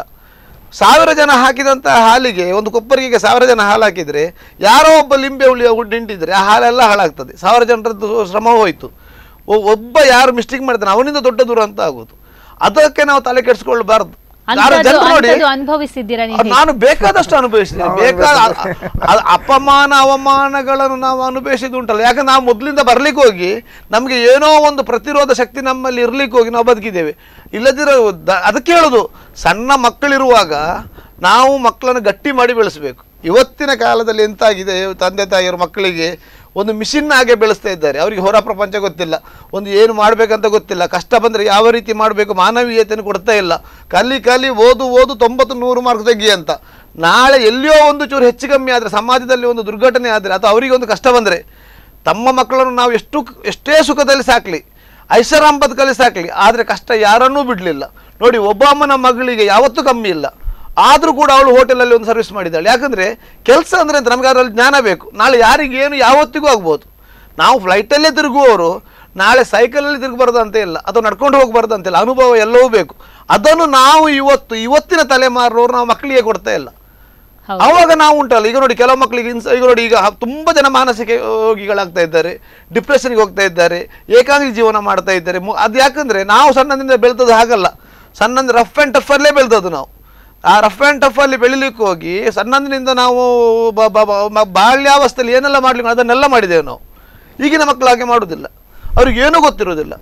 SLC ಆದ ಕೂಡಲೇ ಎಷ್ಟೋ ಮಕ್ಕಳು ಇವತ್ತು ದಾರಿ ತಪ್ತಾ ಇದ್ದಾರೆ. ಡ್ರಗ್ ಎಡಿಟ, ಮಾದಕ ದ್ರವ್ಯವ, ಮತ್ತೊಂದು ಆಗಿ ಬೇರೆ ಬೇರೆ ರೀತಿಯ ಇದು ಮಾಡ್ತಾ ಇದ್ದಾರೆ. ಅವರಿಗೆ ಬದುಕುವ ದಾರಿ ಗೊತ್ತಾಗ್ತಾ ಇಲ್ಲ. ಎಲ್ಲೋ ಒಂದು ಸಣ್ಣ ವಿಷಯ ಆದರೆ ಅವ್ರಿಗೆ ವಿಷಯ ಗೊತ್ತಿಲ್ಲ. ಇತ್ತೀಚೆಗೆ ಒಬ್ಬರು ದೊಡ್ಡ ಇಂಜಿನಿಯರ್ ಸಿಕ್ಕಿದ್ರು, ಅವ್ರದ್ದು ಗಾಡಿ ಸಣ್ಣ ಆಕ್ಸಿಡೆಂಟ್ ಆದದ್ದು. ಅವರೊಂದು ಟೆನ್ಷನ್ ಮಾಡಿಕೊಂಡ್ರು, ಸ್ವಲ್ಪ ಅಲ್ಲ ಒಂದು ಮಹಿಳೆಗೆ ಒಂಚೂರು ತಾಗಿತ್ತು. ನಾನು ಹೇಳಿದೆ, ನೀವು ಅದಕ್ಕೆ ಯಾಕೆ ಟೆನ್ಷನ್ ಮಾಡ್ತೀರಿ, ನೀವು ಬೇಕಂತ ತಾಗಿಸಿದಲ್ಲ ಅಲ್ಲ. ಅವಳು ಮತ್ತೆ 3 ತಿಂಗಳು, ನಾನು 2-3 ತಿಂಗಳು ಈಗಂತ ಬೇಡ ಹೇಳಿದರೆ 2-3 ತಿಂಗಳು ಬಿಟ್ಟಿಲ್ಲ ಕಂಪ್ಲೇಂಟ್ ಮಾಡಿದರೆ. ಯಾಕಂದ್ರೆ ಜನರಲ್ ನಾಲೆಜ್ ಇಲ್ಲ. ಒಂದು ಇಂಜಿನಿಯರ್ ಆದವರು MTech ಆದ ವ್ಯಕ್ತಿಗೆ ಒಂದು ಇಷ್ಟು ಸಣ್ಣ ಜನರಲ್ ನಾಲೆಜ್ ಇಲ್ಲ ಅಂತಾದರೆ ಹಾಗಾದ್ರೆ ನಾಳೆ ಹೇಗೆ ಬದುಕುವುದು? ಇವತ್ತು ನಿಜವಾಗಿ ಅವರು 1 ಲಕ್ಷ ರೂಪಾಯಿ ಸಂಬಳ ಪಡಿತಾ ಇದ್ದಾರೆ, ಸಮಾಜದ ಒಂದು ಪ್ರತಿಷ್ಠಿತ ವ್ಯಕ್ತಿ ಅಂತ ನಾವು ಹೇಳ್ತೇವೆ. ಹಾಗಾದರೆ ಅವರು ಸಮಾಜಕ್ಕೆ ಕೊಡುವ ಸಂದೇಶ ಏನು? ನಾವು ಇವತ್ತು ಸಂಪನ್ಮೂಲ ವ್ಯಕ್ತಿಗಳನ್ನು ಕರಿತಾ ಇದ್ದೇವೆ, ಅವ್ರು ಏನು ಮಾಡ್ತಾರೆ? ನನಗೆ ಒಬ್ಬರು ಇತ್ತೀಚೆಗೆ ಒಬ್ಬರು ಹೇಳಿದರು, ನಾವು ಕೆಲವೊಂದು ದಿವಸ ನನಗೆ ಬಹಳ ಮಿಸ್ಟೇಕ್ ಮಾಡ್ತು. ನಾವು ಒಂದು ಕಾರ್ಯಕ್ರಮಕ್ಕೆ ಹೋದಾಗ ಆ ಕಾರ್ಯಕ್ರಮಕ್ಕೆ ಸರಿಯಾಗಿ ನಾವು ಮಾತಾಡಿ ಬಿಡ್ತೇವೆ. ಆದರೆ ನಾನು ನಿನ್ನದೊಂದು 2-3 ಕಡೆಯಲ್ಲಿ ನಾನು ಸ್ಪೀಚ್ ನೋಡಿದೆ. ಯಾಕಂದರೆ ನಾವು ಹೇಳಿದಕ್ಕೂ ನಿನ್ನೆ ತುಂಬ ಫರಕ್ ಇತ್ತು. ನೀನು ಕೆಲಸ ಮಾಡಿ ಹೇಳಿದ್ದು ನಾವು ಮಾಡದೆ ಹೇಳ್ತೇವೆ, ಬಟ್ ಅದರಲ್ಲಿ ತುಂಬ ರಾಂಗ್ ಇದೆ ಹೇಳಿದರು. ಯಾಕಂದ್ರೆ ಅನುಭವ ಇರುವುದಿಲ್ಲ. ನೋಡಿ, ಅವ್ರು ಹೇಳ್ತಾರೆ ನಿಮಗೆ ಪೊಲೀಸ್ ಅದು ಕೇಸ್ ಅಂತ. ಆದರೆ ಈ ಇಂಜಿನಿಯರ್ ಆದ MTech ಆದವರಿಗೆ ಸಣ್ಣ ಒಂದು ಮಹಿಳೆಗೆ ಒಂದು ಚುರುತು ಆಗಿದ್ದಕ್ಕೆ ಹೇಗೆ ನಿಭಾಯಿಸಬೇಕೆಂಬುದಕ್ಕೆ ಅವರು ಅಷ್ಟು ಟೆನ್ಷನ್ ಮಾಡ್ತಾರೆ. ಅವಳಿಂದ ನಾವು ಈಗ ನಾಟ್ರಿ ಎಲ್ಲ ಮಾಡ್ಕೊಂಡು ಏನು ಇಲ್ಲ ಅಂತ ಬರೆದು ತಗೊಳ್ಬೇಕು, ಅಗತ್ಯನೇ ಇಲ್ಲ ಅದು. ಯಾಕೆಂದರೆ ಮನುಷ್ಯ ಬದುಕುದು ನಂಬಿಕೆಯಲ್ಲಿ. ನಂಬಿಕೆಗಿಂತ ದೊಡ್ಡ ಅಸ್ತ್ರ ಯಾವುದೂ ಇಲ್ಲ. ನಾವು ಎಲ್ಲವನ್ನು ಹಾಗೆ ಹೀಗೆ ಅಂತ ಮಾಡಿದರೆ ಖಂಡಿತ ಬದುಕಲಿಕ್ಕೆ ಸಾಧ್ಯ ಇಲ್ಲ. ಮನುಷ್ಯನ ಹತ್ರ ಒಂದು ನಂಬಿಕೆ ಬೇಕು. ಈಗ ನೋಡಿ, ಇವರು 1ನೇ ವರ್ಷ ಮಾಡಿದ ಕಲೆಕ್ಷನ್ಗಿಂತ ಜಾಸ್ತಿ 2ನೇ ವರ್ಷ ಆಯ್ತು. ಯಾಕಂದರೆ 1ನೇ ವರ್ಷದಲ್ಲಿ ಇವರು ಮಾಡಿದ ಪ್ರಾಮಾಣಿಕ ಕೆಲಸ ಅಂತ ಜನರಿಗೆ ಗೊತ್ತಾಯಿತು. 2ನೇ ವರ್ಷ 10 ರೂಪಾಯಿ ಹಾಕಿದವು, 20 ರೂಪಾಯಿ ಹಾಕ್ಲಿಕ್ಕೆ ಹೋಗಿ ಹೋದ ವರ್ಷ 2 ಲಕ್ಷ ಚಿಲ್ಲರೆ ಆಯಿತು. ಈ ವರ್ಷ 4 ಬಸ್ಸಲ್ಲಿ ಇಟ್ಟದ್ದು 60,000 ರೂಪಾಯಿ, ಅದಕ್ಕೆ 20,000 ರೂಪಾಯಿ ಇನ್ನೊಬ್ರಿಗೆ ಕೊಟ್ಟರೆ, ಅಲ್ಲಿ 10,000 ರೂಪಾಯಿ 70,000 ರೂಪಾಯಿ ಕೊಟ್ಟಿದ್ದಾರೆ. ಈಗ ಕೊಡುವಾಗ ಮುಖ್ಯ ರೋಗಿ ಒಟ್ಟಿಗೆ ಬೇರೆ ಒಂದು ರೋಗಿಗೂ ಅವರು ಕೊಟ್ಟಿದ್ದಾರೆ. ಹೋದ ವರ್ಷವಷ್ಟೇ, ಮುಂಚಿನ ವರ್ಷವಷ್ಟೇ. ಆ ಲೆಕ್ಕದಲ್ಲಿ ಒಂದು 5-6 ಲಕ್ಷ ರೂಪಾಯಿವರೆಗೂ ಇಷ್ಟು ತನಕ ಒಟ್ಟು ಮಾಡಿದರು. ಇದೆಲ್ಲ ಏನಂದರೆ ನಂಬಿಕೆಯ ಮೇಲೆ, ನಾವು ಮಾಡುವ ಕೆಲಸ ಕಾರ್ಯಗಳ ಮೇಲೆ. ಇವತ್ತು ಎಷ್ಟೋ ಮಾಡಿದ ಕೆಲಸ ಕಾರ್ಯಗಳಿಗೆ ನಾವು ಸಾಮಾಜಿಕ ಜಾಲತಾಣ ಇರ್ಬೋದು, ಅಥವಾ ಮಾಧ್ಯಮಗಳಲ್ಲಿ ಇರ್ಬೋದು, ದಿನಪತ್ರಿಕೆಗಳಲ್ಲಿ ಇರ್ಬೋದು, ಪ್ರಕಟಿತವಾದ ಕೂಡಲೇ ಆ ರೋಗಿಗೆ, ಸಾರ್ವಜನಿಕ ರೋಗಿ ಹೆಲ್ಪ್ ಮಾಡಿದೆಷ್ಟೋ ಇದೆ. ಈಗ ನಾನು ಫಾರ್ ಎಕ್ಸಾಂಪಲ್ ಕಾಪು ಹತ್ರ ಒಬ್ಬಳು ಕ್ಯಾನ್ಸರ್ ಪೇಷಂಟ್ ಹೆಂಗ್ಸು ನನ್ನ ಹತ್ರ ಬರುವಾಗ, ಅವಳು ವಿಜಯಲಕ್ಷ್ಮಿ ಅಂತ, ಸಪುರಾಗಿ ಏನೂ ಇರಲಿಲ್ಲ. ನಾನು ಅವಳಿಗೆ ಒಂದು ನನ್ನಿಂದ ಆದದ್ದು ಕೊಟ್ಟು ದಿನಪತ್ರಿಕೆಯಲ್ಲಿ ಒಂದು ಮನವಿ ಮಾಡಿದ್ದೆ. ಆ ಮನವಿಗೆ ಸ್ಪಂದಿಸಿ ಆ ಊರಿನವರು ಆಕೆಗೆ, ಅಲ್ಲಿ ಕಾಪುನವಳು ಅಂತ ಗೊತ್ತಾದ ಕೂಡಲೇ, ಯಾಕಂದರೆ ಹೊರ ಜಿಲ್ಲೆ ಕೆಲಸದವಳು, ಊರಿನವರು ಒಂದು ಮನೆ ಕಟ್ಟಿಕೊಟ್ರು, ಇಲೆಕ್ಟ್ರಿಸಿಟಿ ಮಾಡಿಕೊಟ್ರು, ಜೊತೆಗೆ ಅವಳಿಗೆ ಕ್ಯಾನ್ಸರ್ಗೆ ಬೇಕಾಗುವಂಥ 1,80,000 ರೂಪಾಯಿ ಕಲೆಕ್ಷನ್ ಆಯಿತು. ಇವತ್ತು ಆರೋಗ್ಯವಂತವಾಗಿ ಒಂದು ಶಾಲೆಯಲ್ಲಿ ಕೆಲಸ ಮಾಡ್ತಾ ಇದ್ದಾಳೆ. ಅವಳ 4 ವರ್ಷದ ಮಗಳು ಆಸ್ಪತ್ರೆಯಲ್ಲಿ ತಾಯಿಯನ್ನು ಸಾಕಿದ್ದು ವೆನ್ಲಾಕಲ್ಲಿ, ಇವತ್ತಿಗೂ ಇದ್ದಾರೆ. ನನಗೆ ಮೊನ್ನೆ 1 ವಾರದ ಮೊದಲು, ಈಗ ಮೊನ್ನೆ ಅಂಬಲ್ಬಾಡಿ ದೇವಸ್ಥಾನಕ್ಕೆ ಬಂದವರು ಸಿಕ್ಕಿದ್ರು. ಆ ಮಗು ಕಲಿತ ಜ್ಞಾನ ನೋಡಿ. 4 ವರ್ಷದ ಮಗು ವೆನ್ಲಾಕ್ ಆಸ್ಪತ್ರೆಯಲ್ಲಿ ತಾಯಿಯ ಚಾಕರಿ ಮಾಡಿದೆ. ಈಗ ನಮ್ಮ ಈಗಿನ ಬೇರೆ ಮಕ್ಕಳ ಹತ್ರ ಸಾಧ್ಯ ಉಂಟಾ? ವಿಷಯ ಗೊತ್ತುಂಟ? ಏನಂತ ಗೊತ್ತುಂಟ? ಏನೂ ಇಲ್ಲ. ಇದು ನಾವು ತಪ್ಪಿ ಹೋಗ್ತಾ ಇದ್ದೇವೆ. ನಾವು ಇವತ್ತೆಂತ ಮಾಡ್ತಾ ಇದ್ದೇವೆ, ಈ ಆಡಂಬರದ ಬದುಕಿನಲ್ಲಿ, ಹೊಸ ಯುಗದಲ್ಲಿ ನಾವು ಮಕ್ಕಳನ್ನು ವಿದ್ಯೆ ಕೊಟ್ಟು ಬದುಕಿಸಿದ ಕೂಡಲೇ ನಾವು ಎಲ್ಲ ಆಗ್ತದೆ. ಖಂಡಿತ ನಾನು ಇವತ್ತು ಕೂಡ ನಾನು ಸಂದರ್ಭ ಸಿಕ್ಕಿದಾಗ ಹೇಳ್ತೇನೆ, ಮಕ್ಕಳನ್ನು ಚೆನ್ನಾಗಿ ಸಂಸ್ಕೃತಿ ಕೊಟ್ಟು ಒಂದು ಬಾಳಲಿಕ್ಕೆ ಕೊಡಿ. ನಿಮ್ಮ 100 ಮಾರ್ಕ್ ಮಕ್ಕಳನ್ನು ಬದುಕಿಸಿದಂತೆ ಇವರು ಕನಸಲ್ಲಿ ಕೂಡ ಅನಿಸೋದು ಬೇಡ. ಇವತ್ತು ವಿದ್ಯೆ ಇಲ್ಲದವ ಬದುಕಿ ಹೋರಾಟ ಮಾಡಿದವರು ಇದ್ದಾರೆ. ಇವತ್ತು ದೊಡ್ಡ ದೊಡ್ಡ ಇಂಡಸ್ಟ್ರಿಯಲಿಸ್ಟ್ ಇರ್ಬೋದು, ಹೋಟೆಲ್ ಉದ್ಯಮಿ ಇರ್ಬೋದು, ಅಥವಾ ಯಾವುದೇ ಒಂದು ದೊಡ್ಡ ಸಾಧನೆ ಮಾಡಿದವರು, ಅದರಲ್ಲಿ 90% ವಿದ್ಯೆ ಇಲ್ಲದವರು. ಅವರಿಗೆ ಸಣ್ಣಂದಿನಲ್ಲಿ ವಿದ್ಯೆ ಇಲ್ಲದಿದ್ದರೂ ಒಂದು ಸಂಸ್ಕೃತಿ ಇತ್ತು, ಬೆಳೆಯುವ ದಾರಿಯನ್ನು ಹಿರಿಯರು ಕಳಿಸಿಕೊಟ್ಟಿದ್ರು. ಇವತ್ತಿನ ಈಗ ಪ್ರೆಸೆಂಟ್ ತಲೆಮಾರಿನಲ್ಲಿ ನಾವು ಅದನ್ನು ಕೊಡ್ತಾ ಇಲ್ಲ. ಈ ಪ್ರೆಸೆಂಟ್ ತಲೆಮಾರಿನಲ್ಲಿ ಕೊಡದೇ ಇರಲಿಕ್ಕೆ ಹೋಗಿ ಭವಿಷ್ಯತ್ನಲ್ಲಿ ನಮ್ಮ ಯುವಕ ಯುವತಿಯರ ಒಂದು ಭವಿಷ್ಯ ಇದೇ ರೀತಿ ಆದರೆ ದುರಂತಮಯ ಆಗ್ತದೆ. ಅದನ್ನು ತಡೆಗಟ್ಟುವಂಥ ಕೆಲಸ ನಮ್ಮ ಸಮಾಜದಲ್ಲಿ ಆಗಬೇಕು. ಇಂತಹ ಕೆಲಸ ಕಾರ್ಯಗಳನ್ನು ಆಗುವಾಗ ಮಕ್ಕಳಿಗೆ ನಾವು ಹೇಳಿಕೊಡ್ಬೇಕು, ಇದು ಯಾಕೆ ಮಾಡ್ತಾ ಇದ್ದಾರೆ, ಇದು ಏನು, ಇದರಿಂದ ಎಂತ ಉಂಟು. ನಾವು ಯಾಕಂದ್ರೆ ಇವತ್ತಿನ ಯುವಕರು ಎಷ್ಟೋ ಜನ ಬದಲಾವಣೆ ಆಗಿದ್ದಾರೆ. ಅದಕ್ಕೆ ನರೇಂದ್ರ ಮೋದಿಯವರು ಕಾರಣ ಇರ್ಬೋದು. ಯಾಕಂದ್ರೆ ಅವರನ್ನು ಎಷ್ಟೋ ಜನ ಇದು ಮಾಡ್ತಾರೆ. ನಮ್ಮ ಅಣ್ಣಾಮಲೈಯವರನ್ನು ಉಡುಪಿಯಲ್ಲಿ ಎಷ್ಟೋ ಜನ ಫ್ಯಾನ್ ಆದರು. ಯಾಕಂದ್ರೆ ಅಂಥ ಒಂದು ವ್ಯಕ್ತಿಗಳು ಈಗ ನೋಡಿ, ಸಂಪನ್ಮೂಲ ವ್ಯಕ್ತಿಗಳು ಒಳ್ಳೆ ಕೆಲಸ ಮಾಡುವಾಗ ಅವರನ್ನು ಫಾಲೋಅಪ್ ಮಾಡ್ತಾರೆ. ಒಂದು ಶಾಲೆಯ ಪ್ರೊಫೆಸರ್ ಇರ್ಬೋದು, ಒಂದು ಶಾಲೆಯ ಟೀಚರ್ ಇರ್ಬೋದು, ಮಾಸ್ಟರ್ ಇರ್ಬೋದು, ಅವರನ್ನು ನೂರಾರು ಮಕ್ಕಳು ನೋಡ್ತಾರೆ. ಅವರು ಮಾಡುವ ಕೆಲಸವನ್ನು ಫಾಲೋ ಮಾಡ್ತಾರೆ. ಇಂತಹ ಒಳ್ಳೊಳ್ಳೆ ಸಂದೇಶವನ್ನು ನಾವು ಕೊಡುವಂಥ ಕೆಲಸ ಇವತ್ತು ವಿದ್ಯಾಸಂಸ್ಥೆಗಳಲ್ಲಿ ಮಾಡಬೇಕು. ಪ್ರಥಮತಃ ಮಕ್ಕಳಿಗೆ ತಂದೆ ತಾಯಿ, ಎರಡನೇದಾಗಿ ವಿದ್ಯಾಸಂಸ್ಥೆ. ಇವತ್ತು ತಂದೆ ತಾಯಿಗೂ ಪುರ್ಸೋತಿಲ್ಲ, ವಿದ್ಯಾಸಂಸ್ಥೆ ಕಮರ್ಷಿಯಲ್ ಆಗಿದೆ. ಇದು ದುರಂತ. ಇದು ಬಹಳ ದೊಡ್ಡ ದುರಂತ. ಇವತ್ತು ನಾನು 100ಕ್ಕೆ 100 ಹೇಳ್ತಾ ಇದ್ದೇನೆ, ತಂದೆ ತಾಯಿಯಂದಿರಿಂದ ಮಕ್ಕಳಿಗೆ ಬೇಕಾಗುವಂತಹ ಸಂಪನ್ಮೂಲವಾದ ವಿದ್ಯೆ ಸಂಸ್ಕೃತಿ ಖಂಡಿತ ಬರ್ತಾ ಇಲ್ಲ. ಇದು ಬದಲಾವಣೆ ಆಗಲಿಲ್ಲ ಅಂತ ಆದರೆ ಇವತ್ತು ಎಷ್ಟೋ ಮಕ್ಕಳನ್ನು ನಾವು ನೋಡ್ತಾ ಇದ್ದೇವೆ. ಬಹಳಷ್ಟು ಬೇಜಾರಾಗ್ತಾ ಇದೆ. ಪ್ರತಿನಿತ್ಯ 3-4 ನಮಗೆ ಒಂದೊಂದು ವಿಷಯ ಬರ್ತದೆ, ಯಾವ ಮಕ್ಕಳದ್ದು. ಅದನ್ನು ನಾವು ಪ್ರಕಟಿತವಾಗಿ ಹೇಳುವಂಥದ್ದಿಲ್ಲ, ಬಟ್ ದುರಂತ ಸಂಭವಿಸ್ತಲೇ ಇರ್ತದೆ. ಓಕೆ ಸರ್, ಓಕೆ, ನಿಮ್ಮ ಜೊತೆ ಮತ್ತಷ್ಟು ಮಾತುಕತೆ ಮುಂದುವರಿಸ್ತೀನಿ. ಇನ್ನು 10 ವರ್ಷದ ಆ ಪ್ರಣವ್ ಹೇಗಿದ್ದಾನೆ ಇವಾಗ ಸದ್ಯಕ್ಕೆ? ಇನ್ನು ಬಸ್ ಚಾಲಕರನ್ನುವಂಥವರು ನೂರಾರು ಜನರ ಒಂದು ಪ್ರಯಾಣವನ್ನು ಸುಖಕರವಾಗಿ ಮಾಡುವವರು, ಅಂಥವರೇ ಇದೀಗ ಒಂದು ಪುಟ್ಟ ಮಗುವಿನ ಜೀವ ಉಳಿಸಕ್ಕೆ ಮುಂದಾಕಿದ್ದಾರೆ. ಅದ್ರ ಬಗ್ಗೆ ಇನ್ನಷ್ಟು ಮಾಹಿತಿಯನ್ನು ಕೊಡ್ತೀವಿ. ಆದರೆ ಅದಕ್ಕಿಂತ ಮುಂಚೆ ಒಂದು ವಿರಾಮ.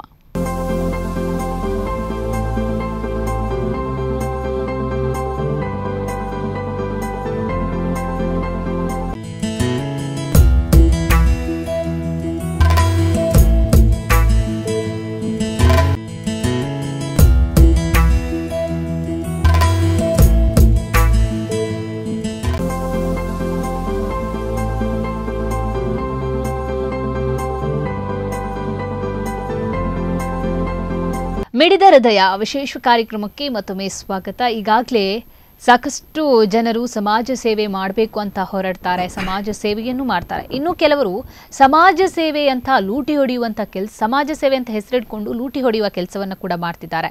ಆದರೆ ಇದೀಗ ನಿಷ್ಕಲ್ಮಶವಾಗಿ ಬಸ್ ಚಾಲಕರ ಸಂಘದ ಅಧ್ಯಕ್ಷರಾಗಿರುವಂತಹ ಸಂತೋಷ್ ಪೂಜಾರಿ ಅವರು ಒಂದು ಪುಟ್ಟ ಮಗುವಿನ ಜೀವ ಉಳಿಸೋಕ್ಕೋಸ್ಕರ ಸಾಕಷ್ಟು ಪರದಾಡ್ತಾ ಇದ್ದಾರೆ. ಇನ್ನು ಅದಕ್ಕಾಗಿ ಹಣಕ್ಕಾಗಿ ಸಹಾಯವಾದ ಒಂದು ಮೊರೆ ಕೂಡ ಚಾಚುತ್ತಾ ಇರುವಂಥದ್ದು. ನಿಮಗೂ ಆತನಿಗೆ ಒಂದು ಸಹಾಯ ಮಾಡಬೇಕು ಅಂದಿದ್ರೆ ಸಂತೋಷ್ ಪೂಜಾರಿ ಅವರನ್ನು ಭೇಟಿ ಮಾಡಿ ಅವ್ರ ಜೊತೆ ಇಂತಹ ಒಂದು ನನಗೂ ಸಮಾಜ ಸೇವೆ ಮಾಡಬೇಕು, ನಾನು ಏನಾದರೂ ಒಂದು ಒಳ್ಳೆ ಕೆಲಸ ಮಾಡಬೇಕು ಅಂತ ಅಂದ್ಕೊಂಡಿದ್ರೆ ಖಂಡಿತ ಅವರು ಭೇಟಿ ಮಾಡಿ, ಅವರನ್ನು ಸಂಪರ್ಕ ಮಾಡಿ ಅಂತ ಕೇಳ್ತಿದ್ದೀವಿ. ಸರಿಗ ಬಸ್ ಚಾಲಕರು ಅಥವಾ ಬಸ್ ಮಾಲಕರಾಗಿರ್ಬೋದು ಅಥವಾ ಡ್ರೈವರ್ ಆಗಿರ್ಬೋದು, ಕಂಡಕ್ಟರ್ ಆಗಿರ್ಬೋದು, ಯಾರೇ ಆಗಿರ್ಬೋದು, ಪ್ರತಿನಿತ್ಯ ಜೀವನದ ಜಂಜಾಟದಲ್ಲಿರುವಂಥವ್ರು. ಯಾಕಂದರೆ ಒಂದು ನಿಮಿಷ ಕೂಡ ಹೊರಸೋತಿರಲ್ಲ. ಅಂದರೆ ಪ್ರತಿ ಪ್ರಯಾಣಿಕರ ಸಾಗಿಸುವಂಥದ್ದು ಅದರಲ್ಲೇ ಬ್ಯುಸಿಯಾಗಿ ಹೋಗಿರುತ್ತೆ. ಅದರ ನಡುವಲ್ಲಿ ಇಂತಹ ಒಂದು ಪುಟ್ಟ ಸಮಾಜ ಸೇವೆಯನ್ನ ಮಾಡ್ಕೊಂಡು ಬರ್ತಿದ್ವಿ. ನಾವು ಪುಟ್ಟದು ಅಂತೀವಿ, ಆದ್ರೆ ಅದೊಂದು ದೊಡ್ಡದಾದಂತಹ ಸಮಾಜ ಸೇವೆ.